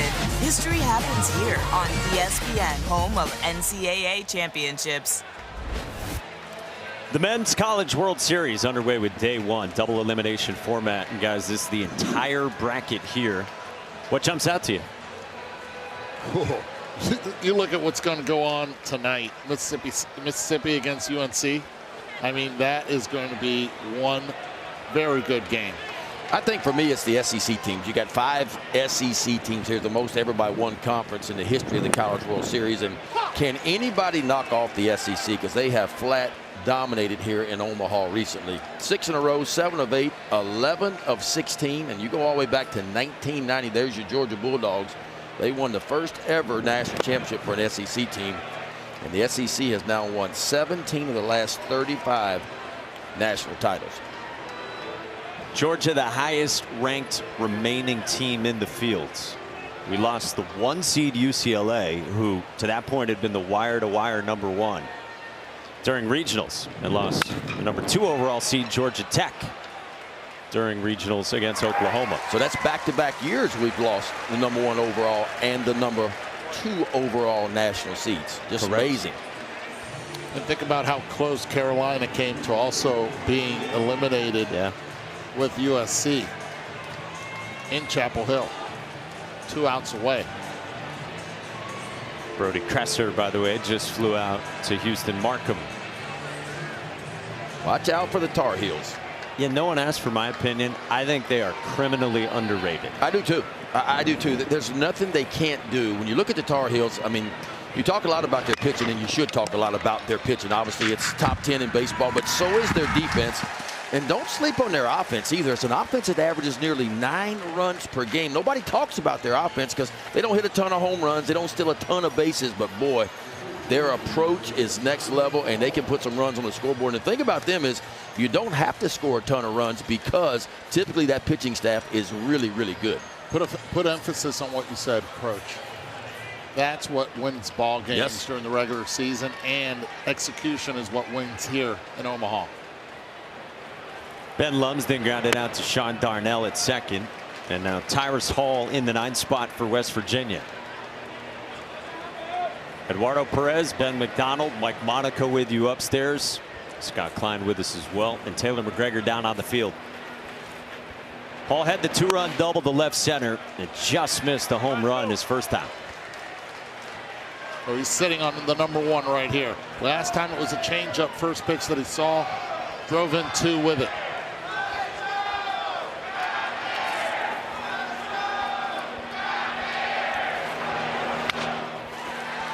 Good pitch. Middle in, up a little bit in the zone, not allowing him to get his hands extended on that 2-0 pitch. By the way, look out behind the plate. I think our camera almost got smoked. Those lenses are expensive. It's coming out of Ben's paycheck to 2-1. Dotted at 94.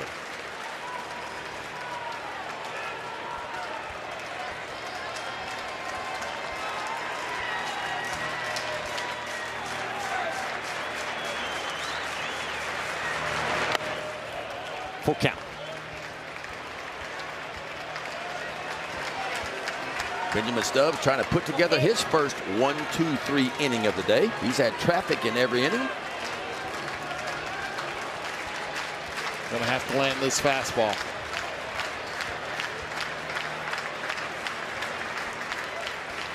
(3-2). And the heater didn't get chase from Tyrus Hall. So a 2-out walk to the 9-man for West Virginia, and it flips back to the top for Armani Guzman. Being able to repeat delivery on that one. Hall getting on base via the walk. Don't be surprised if they put him in motion just to try to get him into scoring position. Well, Hall can run now. He's 19 for 22 in stolen bases. Throughout the years, I've always told the fans, keep an eye on the left foot of the left-handed pitcher picking off. That's the toe that comes up on the pickoff, right there.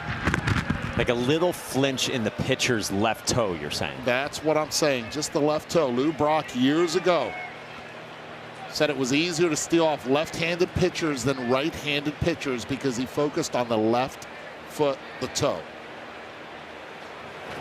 If the pitcher dug it in, he would go home. If he lifts it up and you can see cleats on the bottom, he would go to first. Just kind of the way the footwork Just is. kind of the way the body, you put a lot more weight on the back side, it comes up. Right there, back, you go.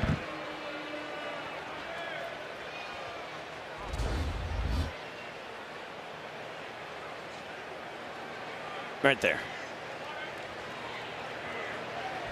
West Virginia 21 for 21 stealing bases in the tournament. As soon as that toe comes up, you see cleat there? He goes over to first. If you don't see it and he digs in with that left foot, the left toe, goes home. We have cameras that cover this event from all angles. Yep. Specifically to zoom in on the pitcher's We got the toe cam. We got the toe cam. Toe cam. Nothing wrong having the toe cam. Nah. Is there a way for Stubbs to slightly pick up that left toe a little bit and go to home plate, though? That's going to be difficult because of the balance of your body. Hall at first. Back to the bag. There are a couple pitchers in the major leagues. Andy Pettit comes into mind, one of them, that never did that. He had unbelievable balance, and that was why he picked off so many guys in the big leagues. Wow, pretty good Just pitch missed right from there. Stubbs. Stubbs thought he had strike 3. How many times today has Stubbs done that? I would say 5. He thinks that it's a strike, and well, look where Janicki is. He's just on the outside edge, exactly where it's delivered. That's a ball. Good call.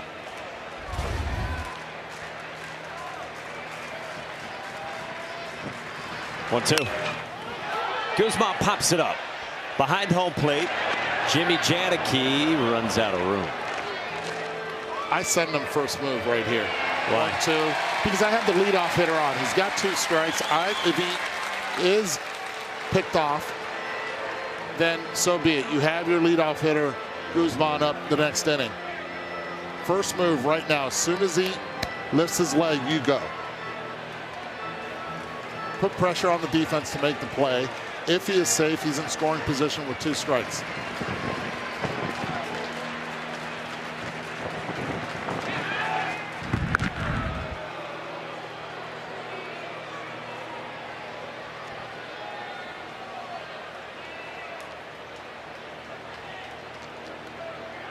Taylor was telling us earlier how West Virginia studies and spends so much time on base running and studying opposing pitchers.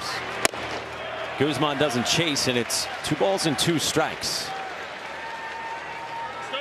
Tell you another thing that Troy has to be aware of is with the shift and really good speed at first base, is that runner just continuing to go to third base if no one covers the bag at third. Guzman toward the gap in left center field, and the diving catch now made by Drew Nelson. Hall motors around third, and West Virginia's got the lead. Well, a lot going on right there. And you miss a cutoff man and take an extra 90 on you as well. But who's the batter runner that takes that extra 90? Again, the usual suspect, and it's not Kaiser Soze. It's Mr. Guzman at third base. He runs with his head up the entire time. He sees the play in front of him, and once he sees that throw, he continues to go to third base. Great vantage point that we see right here. Head up running, does not stop. Sees it's going to miss the cutoff man, and now he's just 90 feet away. Yeah, the throw's in front of him, so he's reading it the entire time. When he saw it airmailed and missed the cutoff man, he took an extra 90. That's the play right there you cannot dive in the outfield for. You have to play it on the bounce, keep runners at second and third. If you do, the risk is higher than the reward. The reward being out of the inning, though. Out of the inning, but you have to be 100% sure you're going to be able to catch it in the air. That ball bounced way before he landed on the ground. Jimmy Janicki, the catcher, will slow things down with West Virginia back in front and with the momentum. Nelson just lays out a little bit of a bad break for Troy. You see where the ball kicks. It kicks all the way around from him, and the center fielder Myers backing him up. He has to go retrieve the ball. And Skylar Meade comes out and will make the move.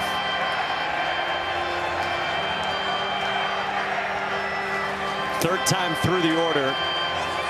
And Taylor asks Skylar Meade how aggressive he needs to be with his bullpen. And he said on this stage and with this format where you get a day off between games, he said he'll be very aggressive. And as promised, Skylar Meade signals to the bullpen for Zach Crotchfeld, senior lefty with a 3.50 ERA. West Virginia snatches back the lead. Back and forth. Really good opener here in Omaha at the Men's College World Series.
Crotchfeld is a great reliever with a heck of an entrance, screaming and slapping the back of his neck to enter this stage. And no buttons buttoned up on that shirt hardly either.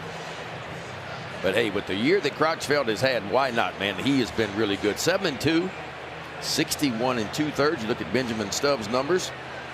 4 earned runs in 3 2/3. And he had a pretty good curveball early in the game. That's a good one right there. Just kind of down in underneath the bat. There's another really good one. And then he kind of got away from it. Started elevating the ball kind of up, out, over the plate. And the approach was really good for West Virginia. They started attacking balls up in the zone. And I love their approach. It was gap to gap the entire time. So he kind of got away from the breaking ball for whatever reason. And there is Zach Crotchfeld making his 28th appearance of the year, man. He can strike you out. 61 2/3, 74 strikeouts. Opponents hitting .263 off the left-hander, Crotchfeld. Nobody working harder in this stadium than those bottom 2 buttons on Zach Crotchfeld's jersey. Skylar Meade said to us today, he needs to be the guy for us. So he brings him in with a man at third, and the superstar Gavin Kelly going first pitch swinging on the 1-0, and Houston Markham is there.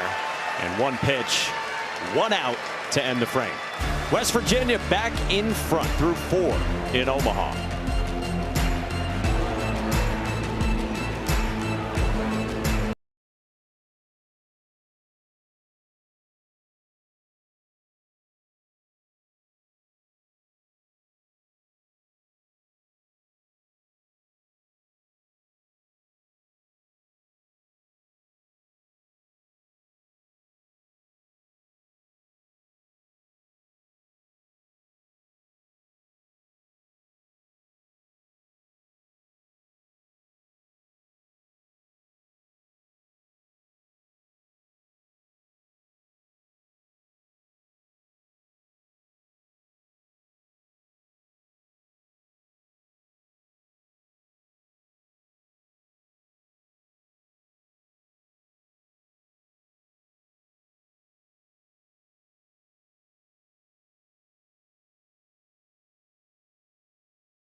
Heck of a first game of the Men's College World Series. Armani Guzman, straight steal of home. First time for anyone here since 2000. Jabe, Ruth, and Troy with plenty of two-out offense coming alive for the Trojans in this meeting between a couple of first-time Omaha teams in program history. And Sean Smith, another first pitch home run. Fourth time he's done that this season. So our game track about Troy's two-out offense again, and then both starters out of this game, and the bullpens and the best bullpen arms into this game. Jimmy Janicki leads off for Troy, and if you're just joining us, he's projected next year right now by our Kylie McDaniel as a top 10 pick from Downers Grove, Illinois, Sun Belt Player of the Year. Let's check in with Taylor. Well, you said he's from Illinois. He told me he fell in love with the game of baseball because he's a huge Chicago Cubs fan. Went to Wrigley Field so many times throughout his childhood. He said, I've been probably 50-plus games. You see these photos versus a toddler then in middle school. He has a dog named Rizzo after Anthony Rizzo and another one named Addison after Addison Russell. Now, the joke amongst Troy is that in order to play here, you actually have to be a Chicago Cub fan because Ben Wolgamott, associate head coach, and Skylar Meade love all Chicago sports. So if you like the Bears, if you like Cubs, you might just get recruited to Troy. So I think that means you have to be a Bears fan, a Cubs fan. That means you have to be a Taylor McGregor fan too. That means the next dog might be named Taylor. Yeah. Love it. I mean, look, this is what baseball is all about. The picture right there, eating the hot dog, he had me there. He was crushing that hot dog. Oh, man. It didn't have a chance. It had no chance. It was loaded, too. Steve Meyer follows against Ian Korn. Meyer ground out to second and a sac fly to left.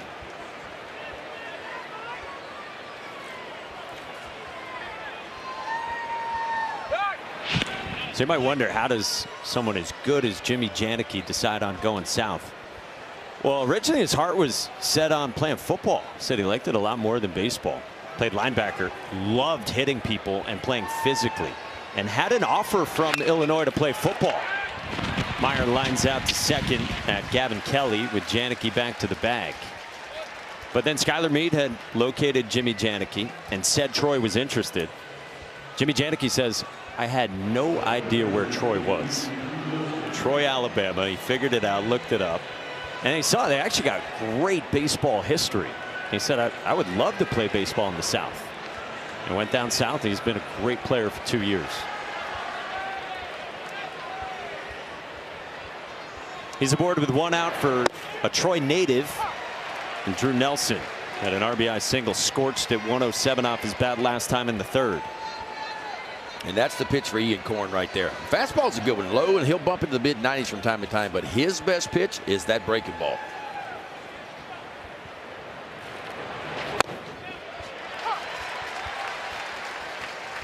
Well, let's get to know Troy. Troy is less than an hour southeast of the capital, Montgomery. It's a city of about 18,000. Well, here in Omaha, Charles Schwab Field seats more than 24,000. If they all came, we would still have room for extra. Question is, where would you sit them? And they all came for Super Regionals last weekend. They had to roll in temporary bleachers. This one caroms away from Matt Gravlin, and Jimmy Janicki moves up into scoring position. Again, really good read by the base runner this time.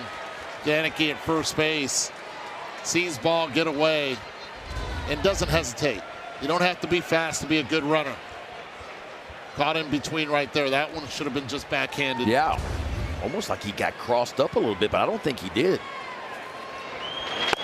Ooh, there's a nasty back foot sword on Nelson, and Korn's got a punch out. That's that breaking ball we're talking about right there by Ian Korn. And his is as good as anybody. You talk about swing and miss, well, he's got it. And watch this breaking ball. In the zone a long time, just disappeared. That's what you call swords up right there, folks. Oh, he missed barrel by a lot there, huh? You can measure that now. Please. Let's not measure. We call this agitation. Who cares if you swing and miss? I don't care if you swing and miss by an inch or by 3 feet. I don't care. And if you had top of the 5th for when Ben McDonald gets a little itchy, there you go. Oh man, I feel so good right now. Oh, give me a for fist too long bump. we're going to have okay, his swing and misses by 3 inches or less, and his swing and misses by 3 inches or more. I'm just trying to get your lenses fogged up. You're going to make my lenses pop out is what you're going to do. Sean Darnell sharply, backhand stab, Brody Kresser, flip, Korn covers. We'll let Ben de-ice the goggles. Coming up tonight, 7 o'clock Eastern, Ole Miss making the trek over from the hotel. Champs last time they were here, they get Carolina.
NCAA Men's College World Series presented by Capital One.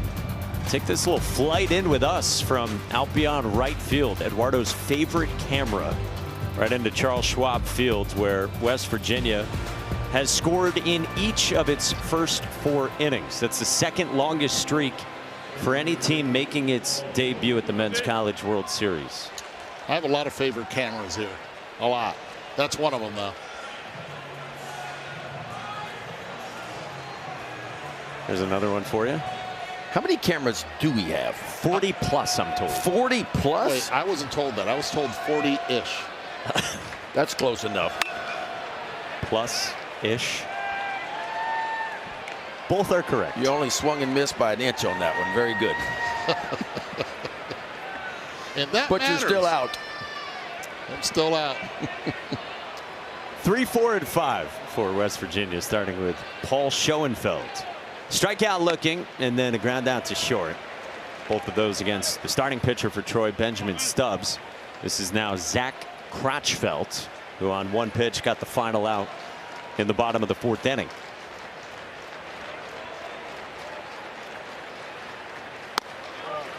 Crotchfeld started his career at Auburn for 2 years. He actually had a very nice freshman season for them 3 years ago. Then last year at Texas Tech, struggled in about 20 innings of work. And this year at Troy, it's been the best season of his career. 2-1. Schoenfeld hammers one foul, 2-2. How about the advanced scouting? One ahead in the count, Troy automatically moved the shortstop to the pull side. Almost like calling an audible. They knew what the count was, 2-1. They know what the hitter likes to tend to do when ahead in the count. Yeah, fastball up and in, you get to that pitch, you got to think something all speed down the way here. Yeah. If you're reading bats. Instead that hung, but Schoenfeld pops it up right side. And Sean Darnell, one away in the 5th, and Sean Smith coming up. He's already got 2 knocks, including this home run in the 3rd. You talk about wasting no time. Very first pitch he saw, sitting on the fastball, and Andy, you talked about it, catching it out in front, and that's how you catch it out in front.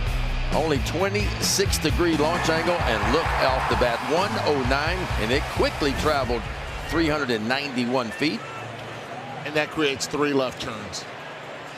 Coming back now, let's see how he makes the adjustment here. Let's see how Troy makes the adjustment on the first pitch. Skylar Meade had said that he feels like he created a problem for Benjamin Stubbs with the first pitch, so this time they go first pitch off speed. And damage has been done against the fastball of Crutchfield. 302 coming into this game. This is pumped down the line and left, but it's hooked foul. Coming in at 85 miles per hour. Getting him out in front. Close your ears, Ben. 107 the exit velocity on the foul ball. Might want to get it down in the zone a little bit. 1-2 on Sean Smith. And this is where he becomes nasty. That curveball has to be now thrown to the back foot in the dirt. 061 coming into this game. Off that pitch. Lethal with 2 strikes. Skylar Meade told us Crutchfield didn't give up a hit on the curveball until May. Instead, he stuck with the heater. Yeah. He sped him up a little bit. 95, show it to him, not in the zone. A protective swing right there.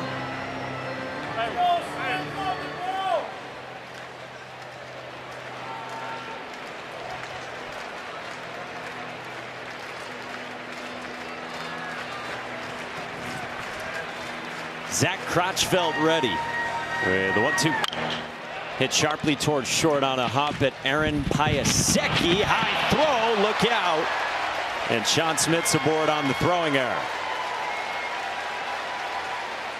Piasecki has had struggles in his career defensively at short, but he had been really good the last few weeks. Yeah, but once he catches this, he has enough time. But watch what he does after. Transfers away from the body, then starts thinking about it. He does not follow the throw as down in the zone. He has to be able to continue to use his legs to keep the ball down. You see how upright? Up. Look how upright he is. And when you get upright as a middle infielder, you tend to spray the ball. And when you talk about infield coaches and the way they teach, they want to keep you in an athletic position. They want the legs bent. They want the momentum moving toward the bag you're throwing to. And he just kind of stood straight up. And when you do that, the throw can get sideways. Not Gravelin, just out of the reach of Piasecki into center. 2 on for West Virginia.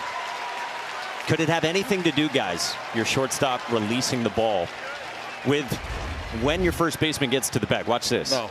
No? The answer is no. Okay. He's not even looking over there. He's there in plenty of time. By the time he releases the ball, Cable's there. Yeah, this one's all about footwork and coming up. If your guy's not there, you're trying to throw the ball straight over the top of the bag, and you're trusting that he's going to get there. Played with Scott Rowland, Hall of Famer, St. Louis, and he would try to beat you to the bag with the throw. Just throw it over the bag. So you knew you had to hustle and get there.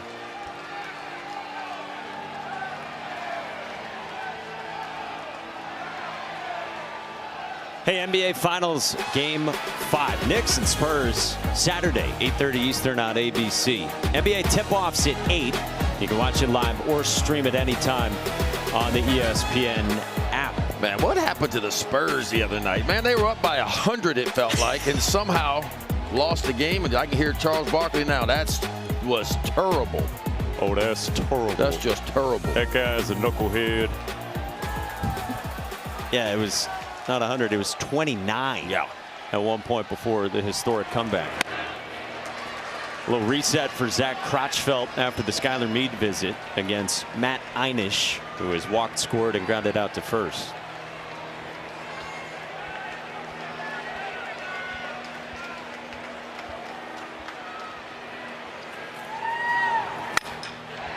Nothing at 2. Think about how the first run for West Virginia scored on an infield error.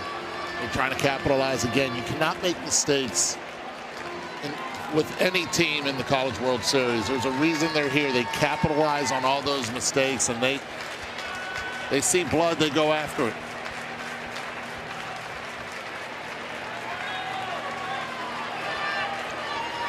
Smith dancing. That's poked foul by Einish.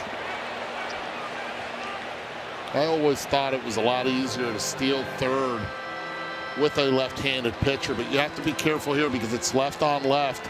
Easy throwing lane. To be able to get the runner out at third, you have to be 100% sure if you get a great jump to go. Einish pops it up in foul ground. It's spacious here. Now that's spacious for Josh Pine. I think one of the things with West Virginia's offense, they've been really hard to put away, it feels like, for Troy's pitchers. Yeah, I mean, it's very similar to North Carolina and some other teams that we've seen how they spread out with their two-strike approach, you know. And again, it's understanding who you are and what you do best. And when they've gotten themselves in two-strike counts, they've just kind of spread out and just tried to find the barrel. Just off. And again, this is a guy in Einish who is really disciplined. It's the second lowest chase rate, as we said, in the entire Big 12. Second lowest swing and miss rate. So when he swings, he rarely comes up empty. A lot of fastballs by Crotchfield. I mean, the breaking ball's supposed to be good, and it feels like if he gets a good breaking ball down the way, he might get that swing and a miss. But he's been heavy on the fastball. You just went elevated heater. And it sets up the breaking ball behind it.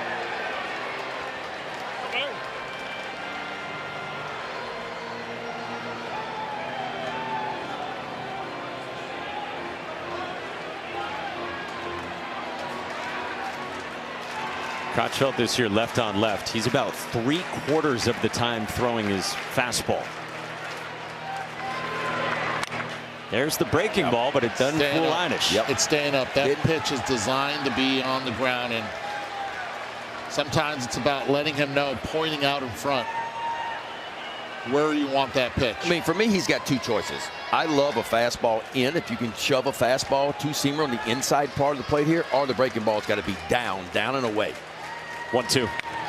Einish spoils it. But how many pitchers at the college level, lefty, can get that fastball in with two strikes? Not many. And that's why if you're hitting, I think you try to take it away. But also, I don't understand why we don't work on that more to be able to use both sides of the plate. Ninth pitch of the at-bat. Einish strikes out on 97. Crotchfield reaches back for a little extra. Yeah, he just kept leaning on that four-seam fastball, kind of up and away, and finally he gets the pitch that he wants in a swing and a miss.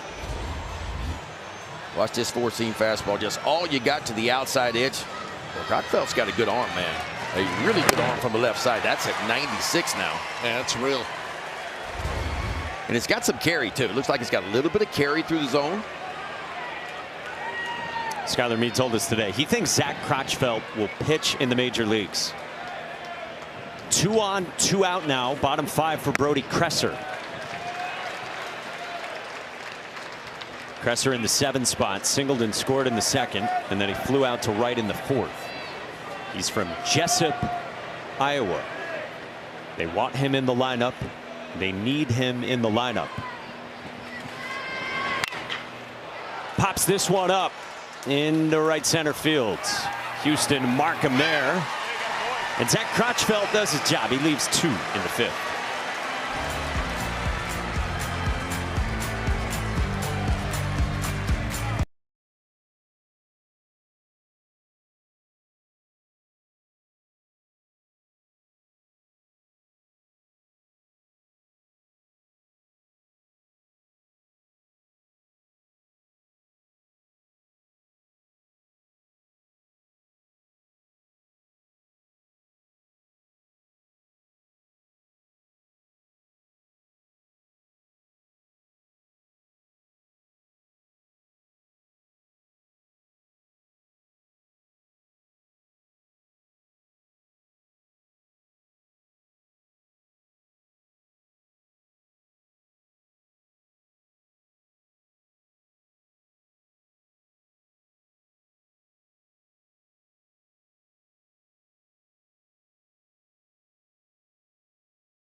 NCAA tournament is Troy's 8-hitter DH Jay Bora from Pike Road, Alabama. Didn't do a whole lot in the regular season and had lost his starting spot early. Well, he was the most outstanding player at the Gainesville Regional, and he has been mashing with a half-dozen home runs in this NCAA tournament. Well, this has been the inning for Troy in the NCAA tournament. 28 runs they have scored in the 6th inning, and that leads this College World Series field. And he's been a big part of it. Right here in the 6th inning, the way that their lineup is designed, you cannot fall asleep with the power. Let's check in with Taylor. It's interesting watching him in the dugout because he's a DH. A lot of guys struggle with that role because they don't know how to stay mentally engaged and in a way that they're not able to perform and do some defense. So I thought it was interesting. He is constantly moving, really watching, talking to guys. He's also been using the towels to try to stay cool, but constantly moving and constantly trying to stay engaged. Because he's also told us that the mental side of it's been so big for him, and now you got to factor in the DH component. 1-1 for Ian Korn. It's one of the most difficult things to do in sports, especially in baseball, is to sit around if it's for 25, 30 minutes until your next opportunity. And how do you turn the page if you make it out in your first at bat and then in your second? Staying engaged the entire time. Pops this one up, and you can hear Jabe Root's frustration. Tyrus Hall there for the first out in the 6th inning in this 1-run game to start the Men's College World Series. ESPN is the home of MLB.TV. You can stream every out-of-market game live or on demand using the ESPN app. Blackout and other restrictions apply. For more info, go to ESPN.com/MLBTV.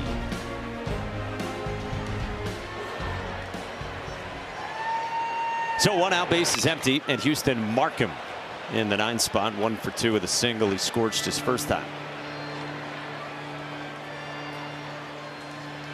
Gonna want to watch the hands of Houston Markham on the bat. He was sort of sped up earlier this season. They said they needed him to relax, so they closed off his stance a little bit. But then Skylar Meade said to us they relaxed Markham's hands with what he called the flutter. The flutter. We saw a lot of that in the 70s. Right there. Trying to keep it loose. That way you can generate a little bit more bat speed and not be too stiff, especially on pitches on the inner half. Eddie, why do hitters close off? Is it because maybe they were opening up a little bit too much, a little bit too quickly, and they close off to try to stay in more of a neutral position? What's the idea of closing off like that? Well, with the bottom half you're talking about? Well, yeah, bottom half and the front. I mean, his shoulders pulled in a little bit too. Like he's totally closed off front, you know, top half and bottom half. But look how quick he is. We saw the foul ball on the other one. Those hands move really fast through the zone. So he's trying to stay up the middle. It's almost like a golfer that wants to be able to close off its stance so he can hit it straight instead of always hooking it as much. Again beaten into the ground at Gavin Kelly. 2 down.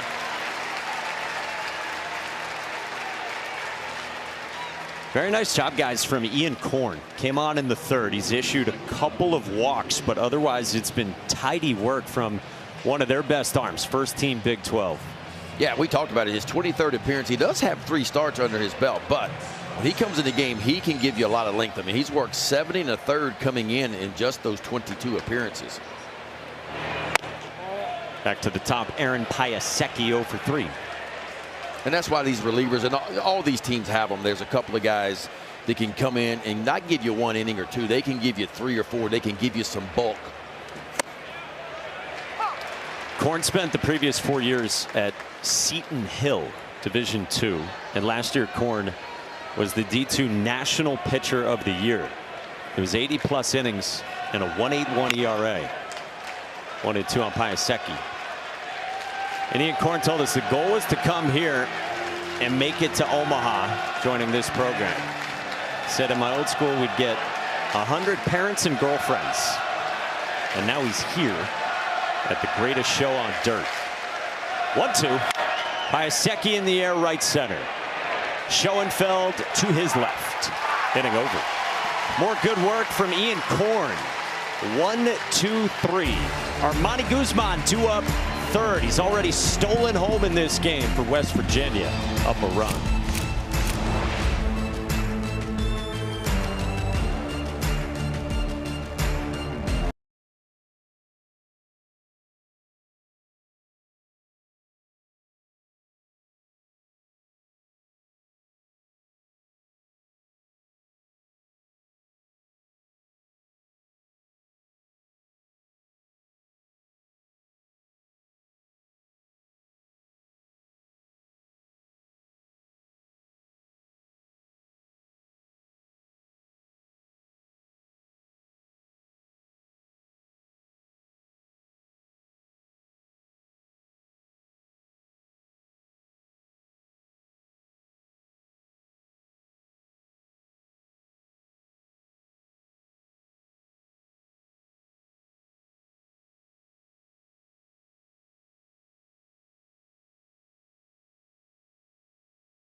One-run game into the bottom of the sixth inning on day one and game one at the Men's College World Series. Two programs that had never previously been here before, Troy and West Virginia.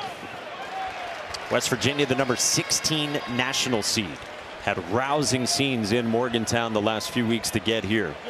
And then Troy, mid-major power who's got a ton of high-end talent, a 3 seed in a regional and one of the last 4 teams in. Ben Lumsden leads off against Zach Crotchfeld of Troy. Keep an eye on the velocity. 97 last inning, 93 that last pitch. And 97, the best bolt of the year for Crotchfeld. He's been up there a few times this season. There's a 4.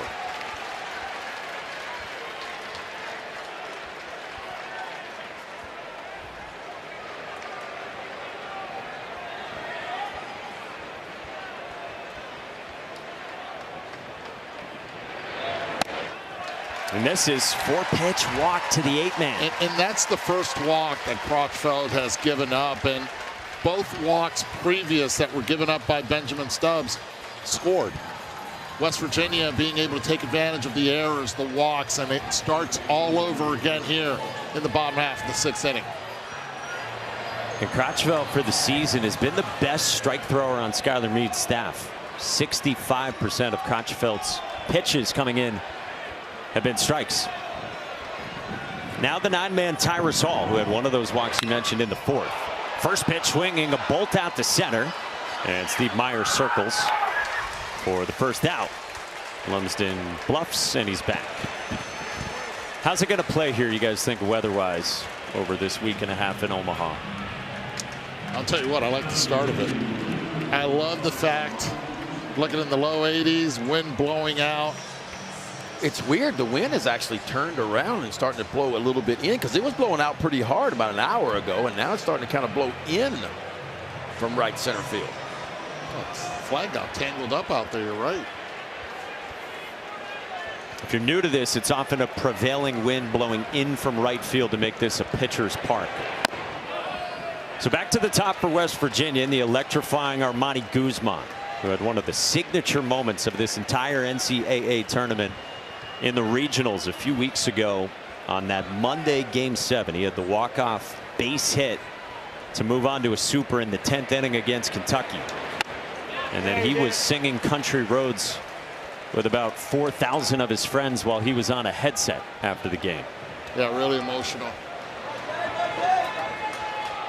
That was fun with his mom right there in the background over the dugout.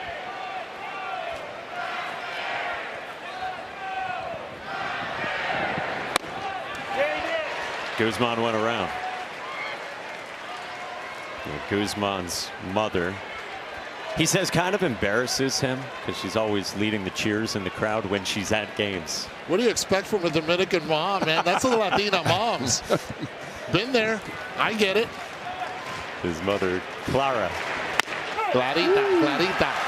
Perfect from Crutchfield with 95. Well, is there any doubt what side of the plate Crutchfield loves? And he loves the glove side.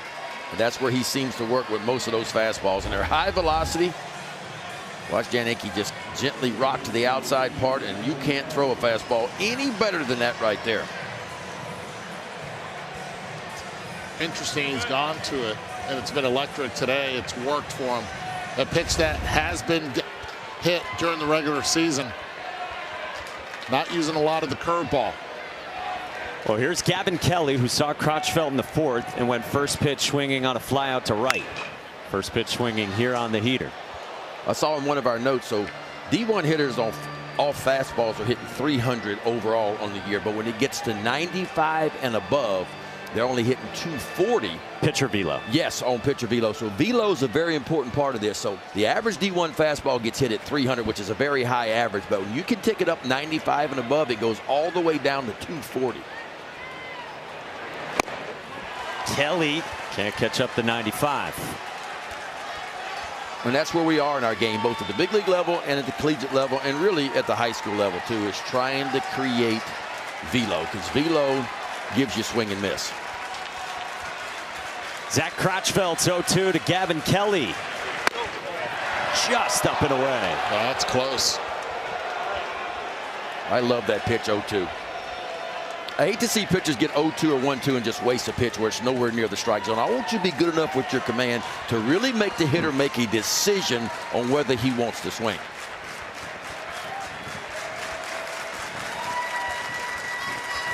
One, two. Off the edge. Kelly is far and away the best bat by the numbers that West Virginia has. Top 5 in the Big 12 in OPS.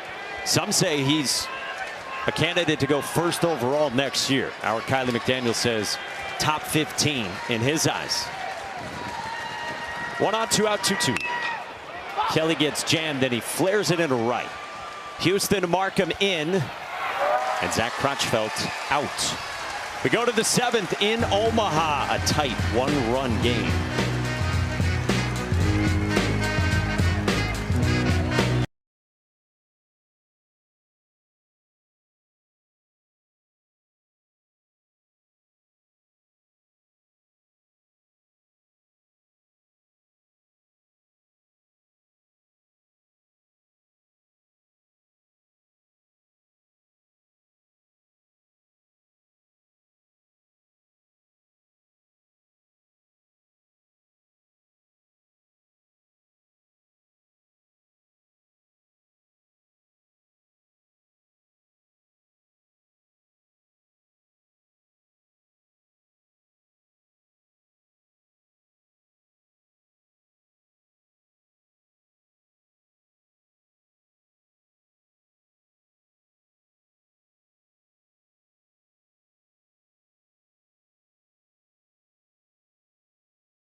Still to come tonight, 7 Eastern, ESPN, Ole Miss and North Carolina. North Carolina's been here a dozen times and still chasing that first title at the Men's College World Series. Winner of this one gets the winner of that one. Loser of this one gets the loser of that one on Sunday afternoon. And we go to the 7th. Troy's got 2, 3, and 4, starting with Josh Pine against Ian Korn, who's done great work since he came on in the 3rd. Yeah, both of our relievers, Crotchfeld and Korn, have done their thing since coming in from the bullpens.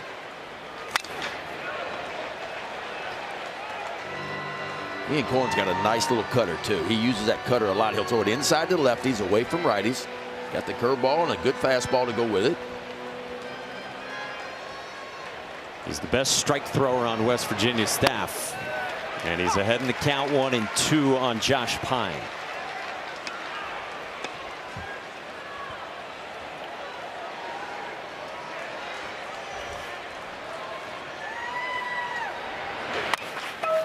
Little trickler up the line, foul. Ian Korn had pro ball opportunities after last year's senior season at Division II Seton Hill. But he joined West Virginia, who's had so much success the last few years with Division II pitchers. 2 years ago, they had a little 5'8" bulldog on the mound named Derek Clark. And last year, they had Griffin Kern. They get D2 guys, and they got first rounders, too, in this program. End of the bat towards second, and one of those guys, Gavin Kelly, one away. Taylor. Well, I can tell you there is no one more excited about West Virginia being here at the College World Series than J.J. Weatherholt, current second baseman for the St. Louis Cardinals and one of the all-time great Mountaineers. And you might be wondering what's going on with the sunglasses. These were actually a gift from J.J. to the entire team. He wanted to celebrate and do something, so he ordered everybody a pair of the sunglasses that I have on. Now, what's cool about them is they're 100% is the brand, but they have the MLB emblem on them. So if you ordered these online, you could not get the MLB emblem. So these are special. They say it inside. They say MLB, and then right here is the emblem. So the guys are super fired up. And I think what's cool is JJ just wants to remind everybody that this is a big family. And West Virginia means so much to him. And he is so invested in making sure that this program continues to be great, guys. Well, can you get us a pair, Taylor? I mean, I'm trying to get myself a pair. I actually stole these for a second. Extended family. I agree. JJ, if you're watching, which I know you probably are. Let's go, JJ. How about it?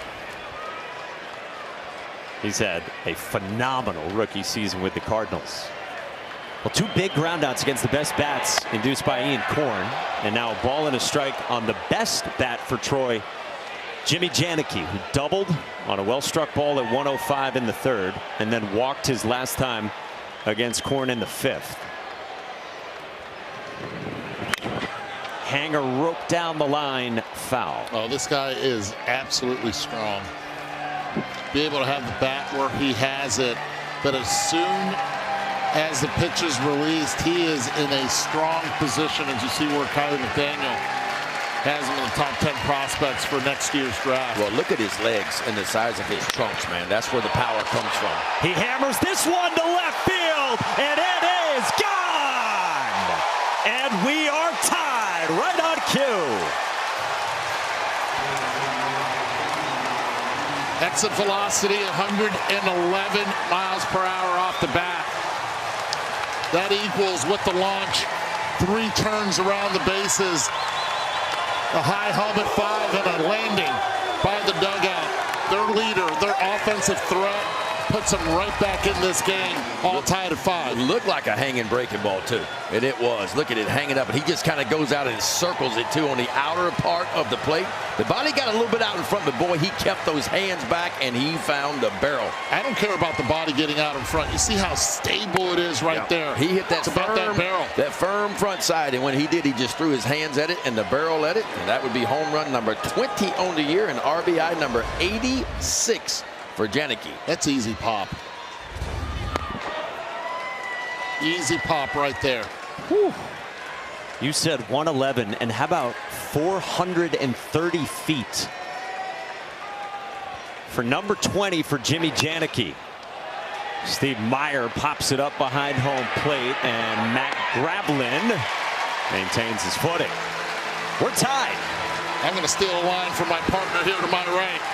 He might miss it by a lot, but when he hits it over the fence, just let it go over the 335 sign, and he did. We're tied. We're going to the bottom half of the 7th.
His name anymore. Remember it, Jimmy Janicki.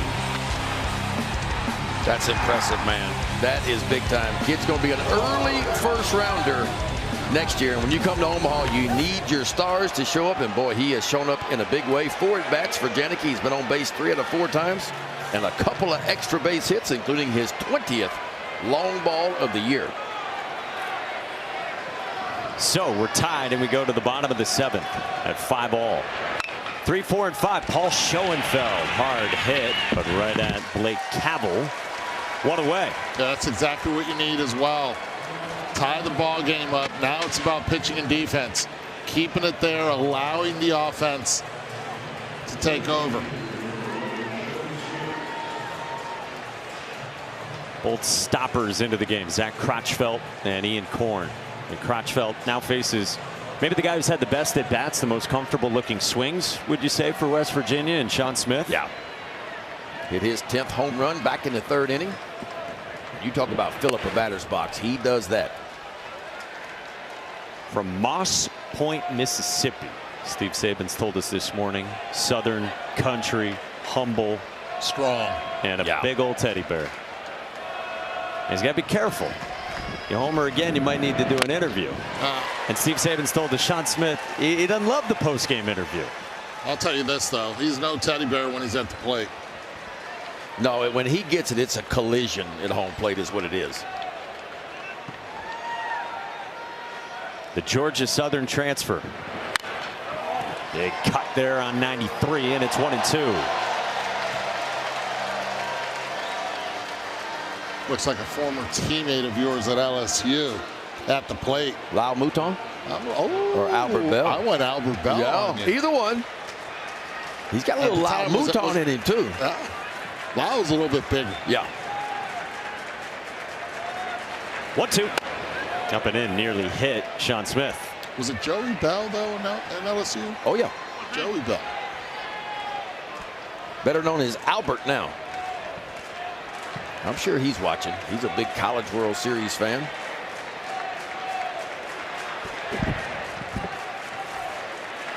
Two balls and 2 strikes. Crotchfeld deals.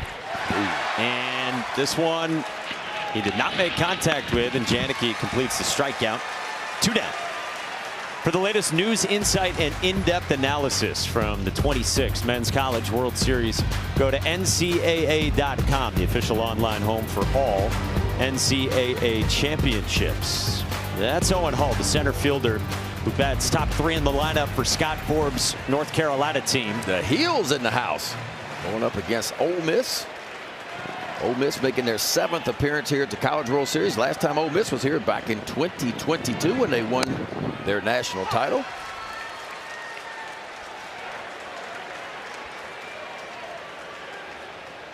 Two outs, bases empty, and this is Matt Gravlin, Ohio State transfer, catcher in the 5 spot. 2 punch outs and a pull side single.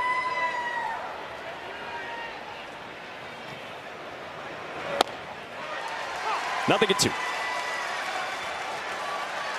Boy, it is so many fastballs from Zach Crotchfeld. Yeah, I mean, on the year, he throws right at 70% fastballs. I mean, that's his pitch, and he's got a good one, too. Boy, he had a big strikeout against Sean Smith on a good changeup, though. So every now and then he'll put a little wrinkle in it.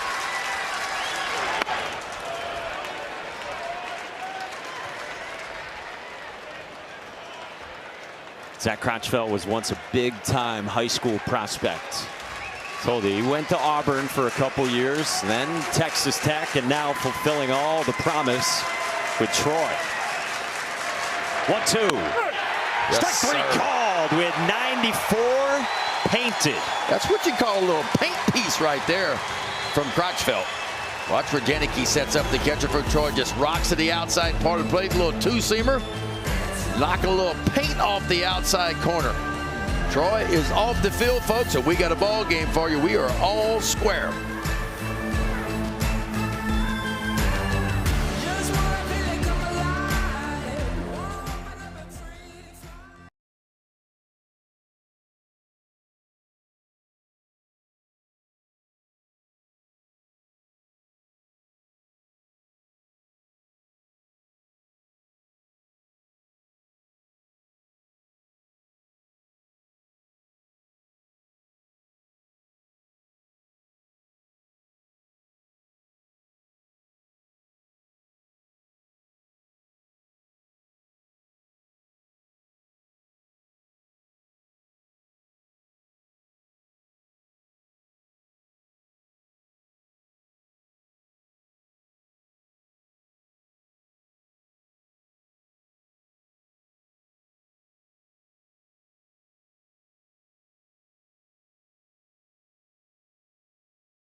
Men's College World Series presented by Capital One.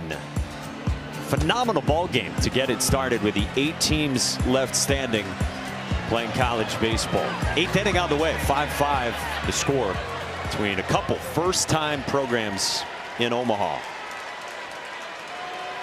6, 7, and 8 for Troy. Starts with Drew Nelson against Ian Korn, the first-team Big 12 reliever for West Virginia. Nelson, an RBI single back in the 3rd. And he's down 0-2 against Korn. That RBI single with 2 strikes. Got on top of the plate. Was able to deliver it the other way.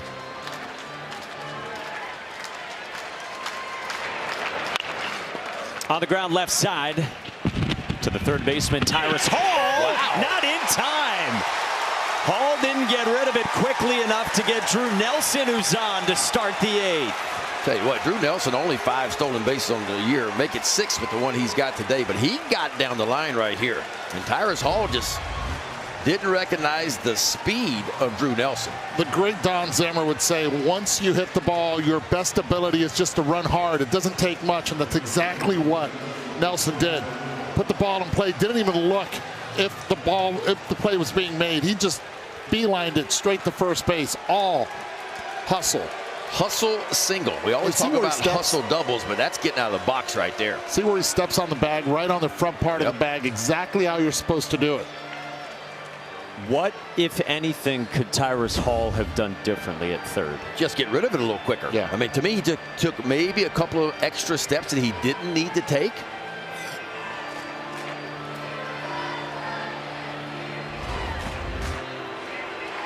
Takes that step back. Tries to get the hop to the side, but count the steps. 1, 2, 3, skip 4, 5 before he lets it go. Yep. Just not knowing the base runner? Mostly, yes. Infielders have the internal clock we hear about all the time, but here you cannot assume. Boy, and that could be massive in this game.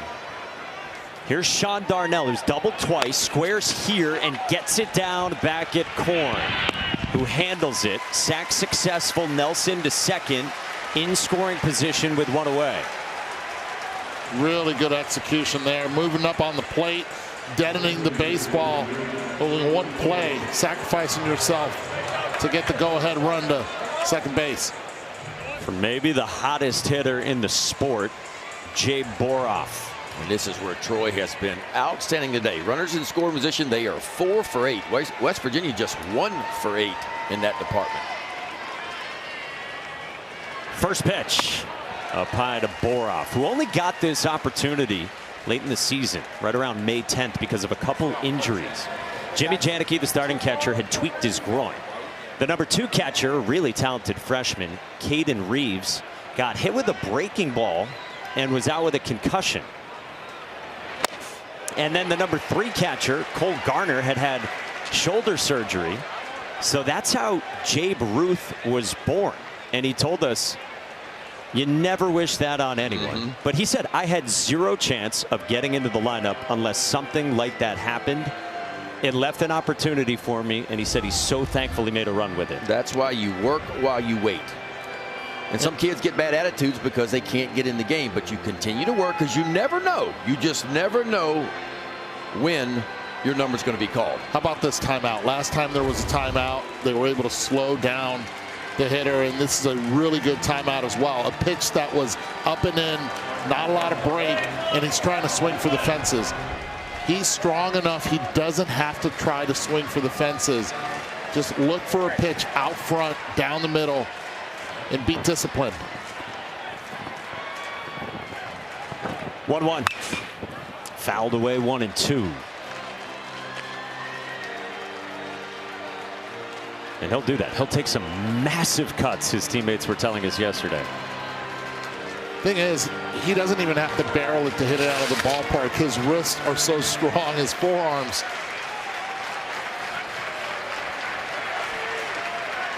Ian Korn's 1-2. Popped up foul. Skylar Meade was telling us this morning that approach and recognizing pitches has been a huge part of the story with Jay Boroff. He just kind of mentally locked back in, had confidence, and got more discipline in the box. Well, staying away. Everything is away.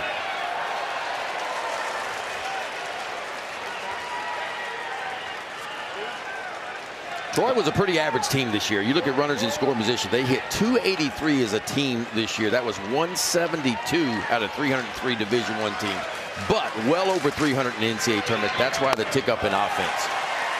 And they have shined today, 4 for 8 in these moments.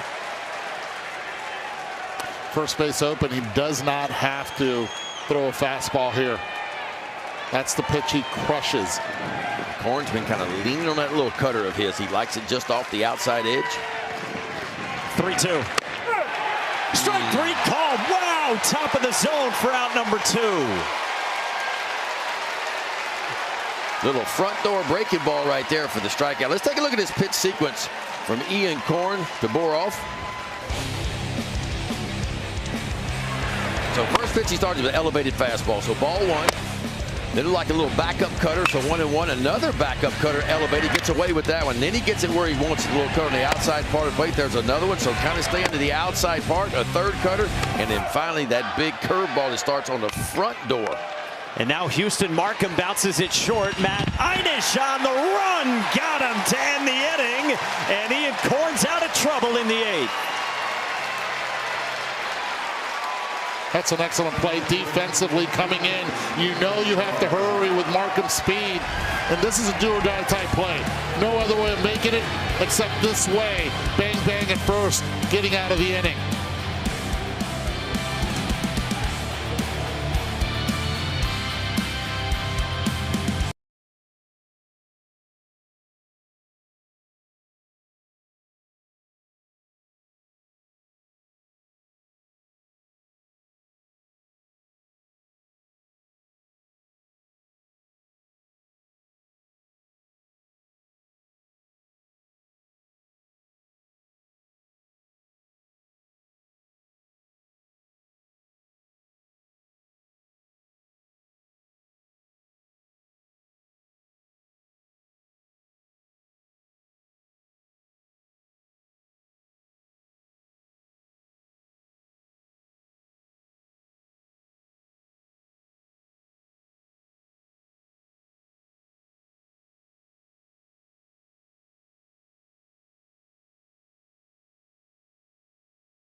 Men's College World Series is presented by Capital One.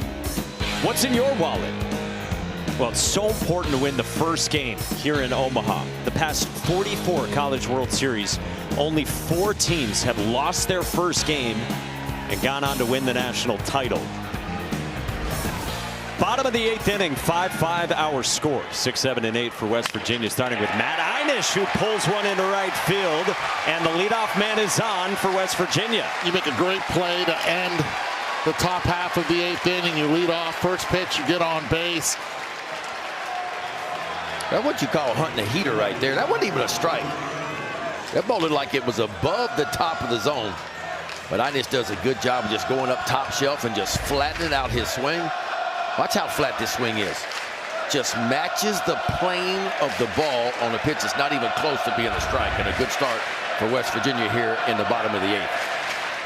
And Brody Kresser on the ground, left field, base hit. First 2 on promptly for the Mountaineers in the bottom of the 8th inning.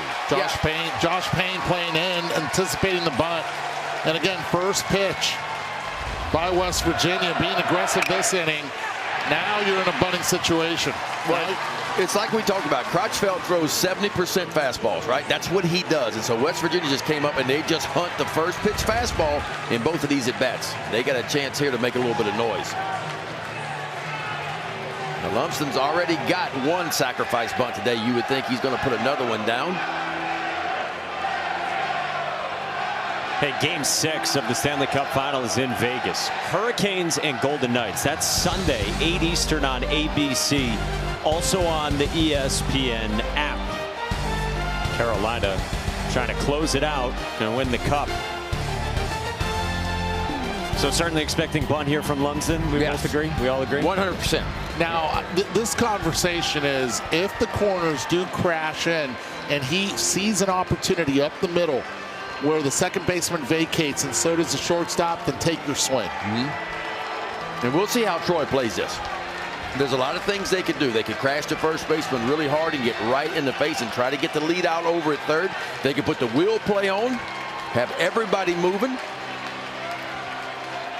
But we may see an inside move to second base right here just to see if the hitter will kind of tip off what he's going to do. And Lumsden did tip off early when he came up with that sac bunt you guys mentioned. His first time back in the second. Because a lot of times the defense will put a pickoff play on just to see if the hitter will tip his cap to kind of what he's doing and then put a play on. This is where I also want my outfielders a little bit shallow. Coming in just anticipating any overthrow, especially with so much foul territory here in this ballpark. 5-5 in the 8th. Lumsden squares, pops it up, 0-1. Well, his immediate singles came off Crotchfeld, who in his first 4 appearances in the NCAA tournament has posted 10 1/3 scoreless. I'm just surprised that Cabell at first base is not being more aggressive and trying to get in the face just in case there's a bunt to that side. It's toward the third base side. Crotchfeld spins and Cabell back to the bag. Lumsden does it again. Second and third, West Virginia. There you go. Now decision making happening. Defensively, you have to be anticipating if there's going to be a squeeze or not. At the same time, first pitch, they've been aggressive this inning, swinging the bat. Infield has to play in now with the go-ahead run at third. First base is open. You do not have to throw a strike. And Skylar Meade comes out for a visit. You saw Noah Thigpen up in the bullpen. Thigpen's a hard-throwing right-hander. You got a righty here in Tyrus Hall, but then a lefty in Armani Guzman on deck.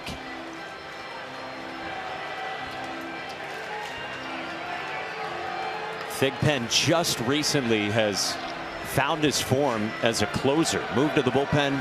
All of a sudden, out of the blue, started throwing 97 again. When the infield comes in, they're telling the pitcher one thing. We want you to try to create a ground ball. That's why we're coming in. Now, once you get to 2 strikes, As a pitcher, you're thinking one thing: how can I get a swing and miss and a strikeout? But you got to get there first. So the first 2 pitches for Crutchfield has got to be something down that he can maybe create a ground ball with his infield being in. Crutchfield has not used that curveball, that swing and curveball a lot this afternoon. Infield in. First pitch swinging for Tyrus Hall. Does have the 7 bunts this year for West Virginia. And if you're Hall here, you're not trying to do too much. You're just trying to find the barrel if you can. His bat's been hot the last few weekends. Bouncer over Cavill into right field. Inish scores. Kresser to the plate. The Mountaineers have the lead. How about that approach? We talked about not trying to do too much. The only thing he did was let that thing travel and just tried to find the barrel. An old Baltimore chop pays off with a 2 RBI single by Tyrus Hall. Well, you're having fun with that Baltimore chop, huh? But I'll tell you this, though. This is a day game hit here in Omaha. Yeah. Sun's baking in the front part of the plate. Base hit right over the drawn-in infield. 4 runs driven in from the 9th spot. I just love the approach. That's a veteran approach of just understanding the situation and not trying to be too big in the moment. Like, let me just find the barrel and see what happens.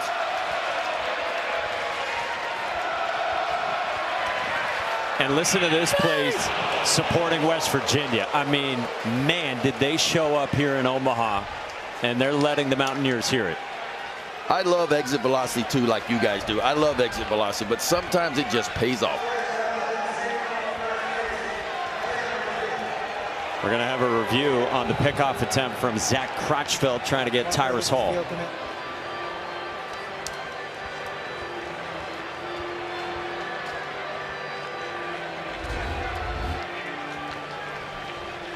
We got UmpCam for situations like this.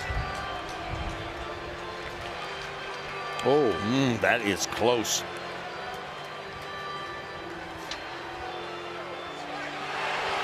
Oh, he might be out right there. Yeah, there might not be contact with that right hand on the bag from Tyrus Hall. I think he gets him. Well, let's bring in our rules expert, Scott Klein. So happy to have him with us. He's umpired here 4 times before at the Men's College World Series. Scott, what do you got? Guys, this time, I talked about that bend of the glove earlier. We've got it this time, I believe, before the runner's hand is on the base. I remember the first time that I came here, they told me, they said, hey, some of these cameras go around the base 360 degrees, and the umpire can't do that. So this is a tough one that they're probably going to have to overturn. Call on the field safe, but yeah, is that going to get overturned? Yeah, I mean, he looks like he's out to me. Is there enough? I think there is. To overturn that? I believe there is. I agree. Tell you what, Scott Klein comes up with the answers right away. We might have to put him in the replay booth. He's done this before. It's a lot easier up here. After review, the call in the field is overturned. The runner is out, and Troy has 2 challenges remaining. If you're new to college baseball, you get 2 challenges. You keep them if you're successful. Skylar Meade successful, and that's a big second out. It's a huge second out.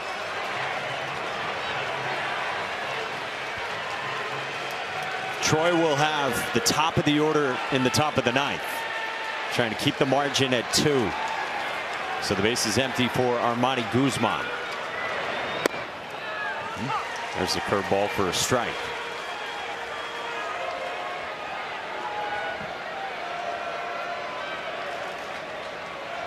RBI double in the 4th.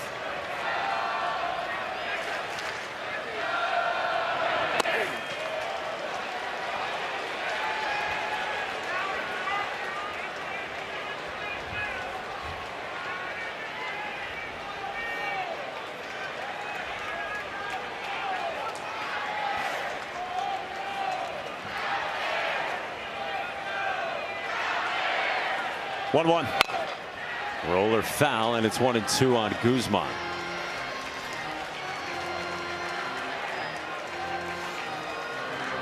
Gorgeous day at Charles Schwab Field to kick off the Men's College World Series.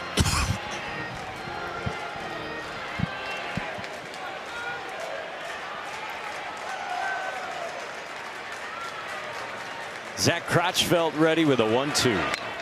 Guzman stays alive. Boy, for West Virginia, they've been on a sizzling 4-year run as a program that includes 3 straight supers. One of 2 programs in the country the last 3 years to go to a super each year. It's them and North Carolina. They've been knocking on the door. They finally got here, and now they have the lead in the bottom of the 8th. Wow, just missed 2-2.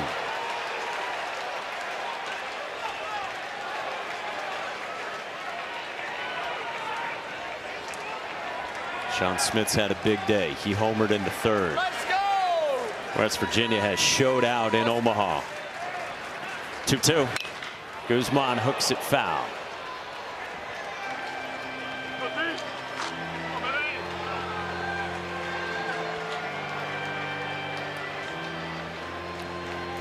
Seen a little bit of everything. We've seen the power of Smith. We've seen the speed of Guzman, taking 3rd and then stealing home on a straight steal. And then the clutchness of the 9-hole hitter. And Tyrus Hall. So now 3-2, and Gavin Kelly's on deck, the projected first-rounder next year.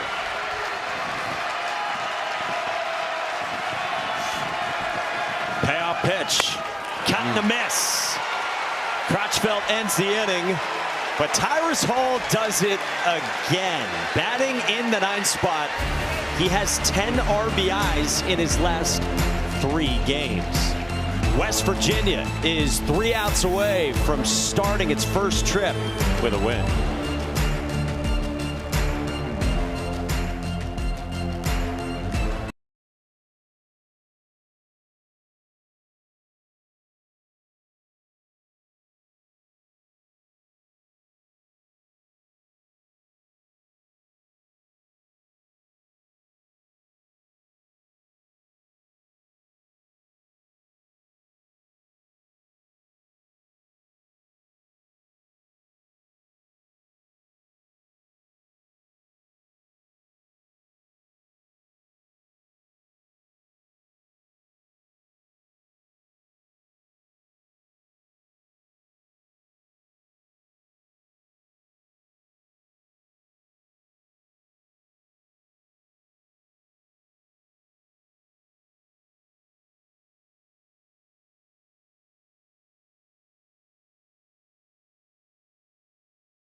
First of 2 games today here in Omaha, this baseball haven in America's heartland.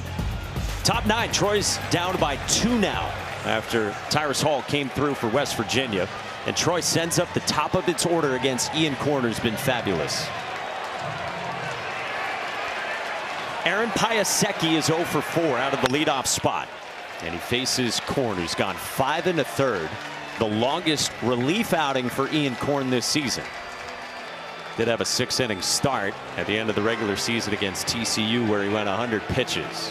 Right now you see he had 70 pitches in this one for the 5th-year senior D2 transfer. Piasecki in the air, right field. Guzman goes back onto the track with room for the first down in 9th inning. I'll tell you what, first couple innings of this ball game, that ball might have been in the stands. Wind is howling now in, and it's changed the way that the ball flies that way. And as a pitcher, when you turn around and you see the flags, because pitchers are always checking the flag, it makes you want to be a little more aggressive in the zone when you see it blowing in like it is. It looked like he caught that ball in the barrel pretty good. Could hear it for sure. 100 miles an hour off the bat. And now Josh Pine takes strike one. Big first out. You want to get it to Jimmy Janicki if you can in the cleanup spot. This is Pine, the Indiana transfer, and he's down 0-2. I'll tell you what, lineup construction, this is one of the big reasons why the best hitter in the lineup goes in the 2 spot. Because of moments like this, you don't want that 4-hole hitter not to come up at the plate. That's why you've seen the evolution throughout the years now of seeing that 2-hole hitter be the most powerful, best, consistent hitter. 0-2. Swing and a miss, and West Virginia's one out away. Hey now, spin him if you got him, and Ian Korn is spinning that breaking ball right now. 4 strikeout of the day for him, and folks, he is feeling it. Boy, you get ahead and look, and that's a perfect look at a good break ball. Starts it in the perfect spot over the plate and just works it down and away. Ian Korn's ready to face Blake Cavill. Senior star against senior star. Cavill 1 for 4. Had a scorched single up the middle in the 3rd, but against Korn, a fly out to center and a ground out to first.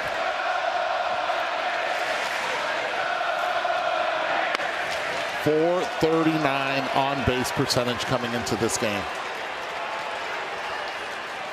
And if you're Ian Korn here, you're not messing around. You got a 2-run lead. There's no way I'm walking this guy. He has to earn his way on.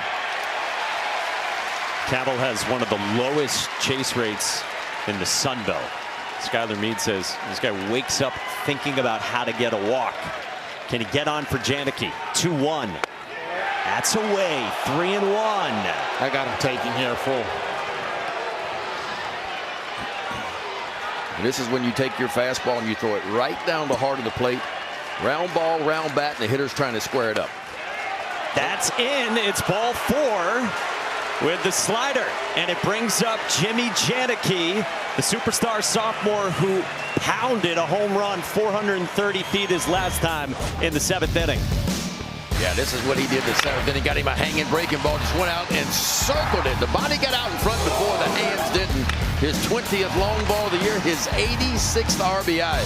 28-degree launch angle, 102 off the bat. It covered 384 feet.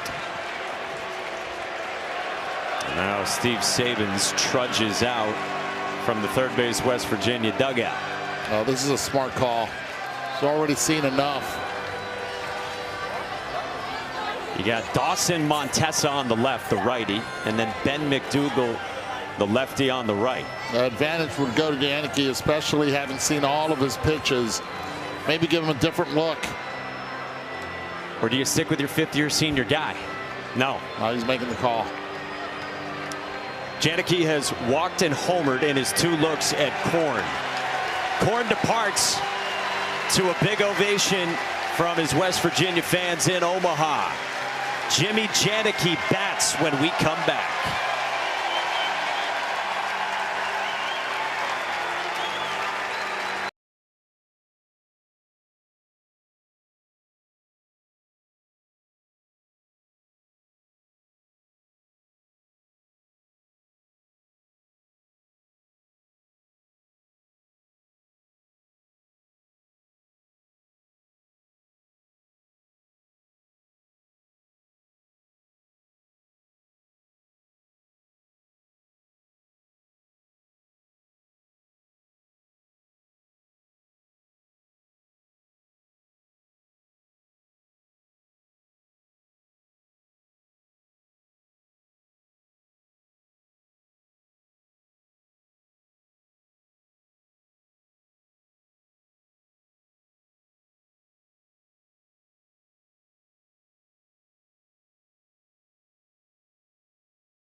yeoman's work for Ian Korn. He matches the longest outing of his 1 year with West Virginia. 6 innings out of the bullpen of 1-run ball for now. And Steve Sabins makes the really interesting choice to go to the senior lefty Ben McDougal, who almost redshirted this year due to injury. They brought him back late in the regular season. He came up big in the regional. He doesn't have a save this season. No, and he's not pitched much at all because of the injury that you talked about. Only making his 11th appearance. 12 1/3 is all he has worked so far this year. Does have 12 strikeouts. And he's walked 6. Opponents hitting just 196 off the left-hander, McDougal. You look at his stuff, too. It's a upper 80s, low 90s fastball, a little slider, curveball, and a changeup as well. Guys, I understand tying run at the plate. That's the important run. But McDougal does not have to give in here. You have 3 left-handed hitters behind Janicki. Do not have to give him a cookie. He's given up 4 home runs, all to right-handed hitters. And Janicki's hit 4 home runs this season against lefties. Janicki has reverse splits. He's actually better against right-handed pitchers than lefties. First pitch strike grooved in at 90. I'm talking about right at him at 90 miles an hour with a heater. Oh, you shouldn't do that again. No, I wouldn't recommend it. Ben McDougal's 0-1. Janicki cuts through it, 0-2. And he elevated it a little bit right there, 90 miles per hour, spin rate at 2,100 plus. Do you go a little bit higher here? Just a little bit higher. Maybe you just climb the ladder, just keep working up. But stay you got him in swing mode now. 0-2. Janicki pops it up. A lot of foul ground. This tails toward the railing. And caught by Brody Crisser. West Virginia wins it in its first trip to Omaha. 3 fastballs. That's why we're sitting up here and we're not making decisions down there. How about that? 3 fastballs, and that last one on 0-2 was a pretty hittable pitch, but he got ahead in the count, was able to expand the zone. Oh, started off with a good one, fellas. Yeah, I mean, Tyrus Hall in the 9-hole for West Virginia, 2 for 3. I mean, think about this. West Virginia only had 2 base hits the entire day with runners in scoring position. Tyrus Hall had both of them, drove in 4 out of that 9-hole for West Virginia. And that's a nice play to end the ball game right there. So West Virginia wins game 1 here at the College World Series. 6, 7, 8, 9 guys. The bottom of the order scored 5 runs for West Virginia. And how about Ben McDougal? He told us yesterday, I thought that this team had a chance to get to Omaha. He said that back in the fall. And so, though he was hurt and had a chance to get a medical red shirt and maybe save a season, he told us, I'm not going to sit on the sidelines. What a time for your first save of the season. And West Virginia wins the all-important first game here against Troy. And setting the tone. And more important than anything, it sets it up nicely for them. They'll end up in the night game in 2 nights here in Omaha. Listen to this. Is this good or what?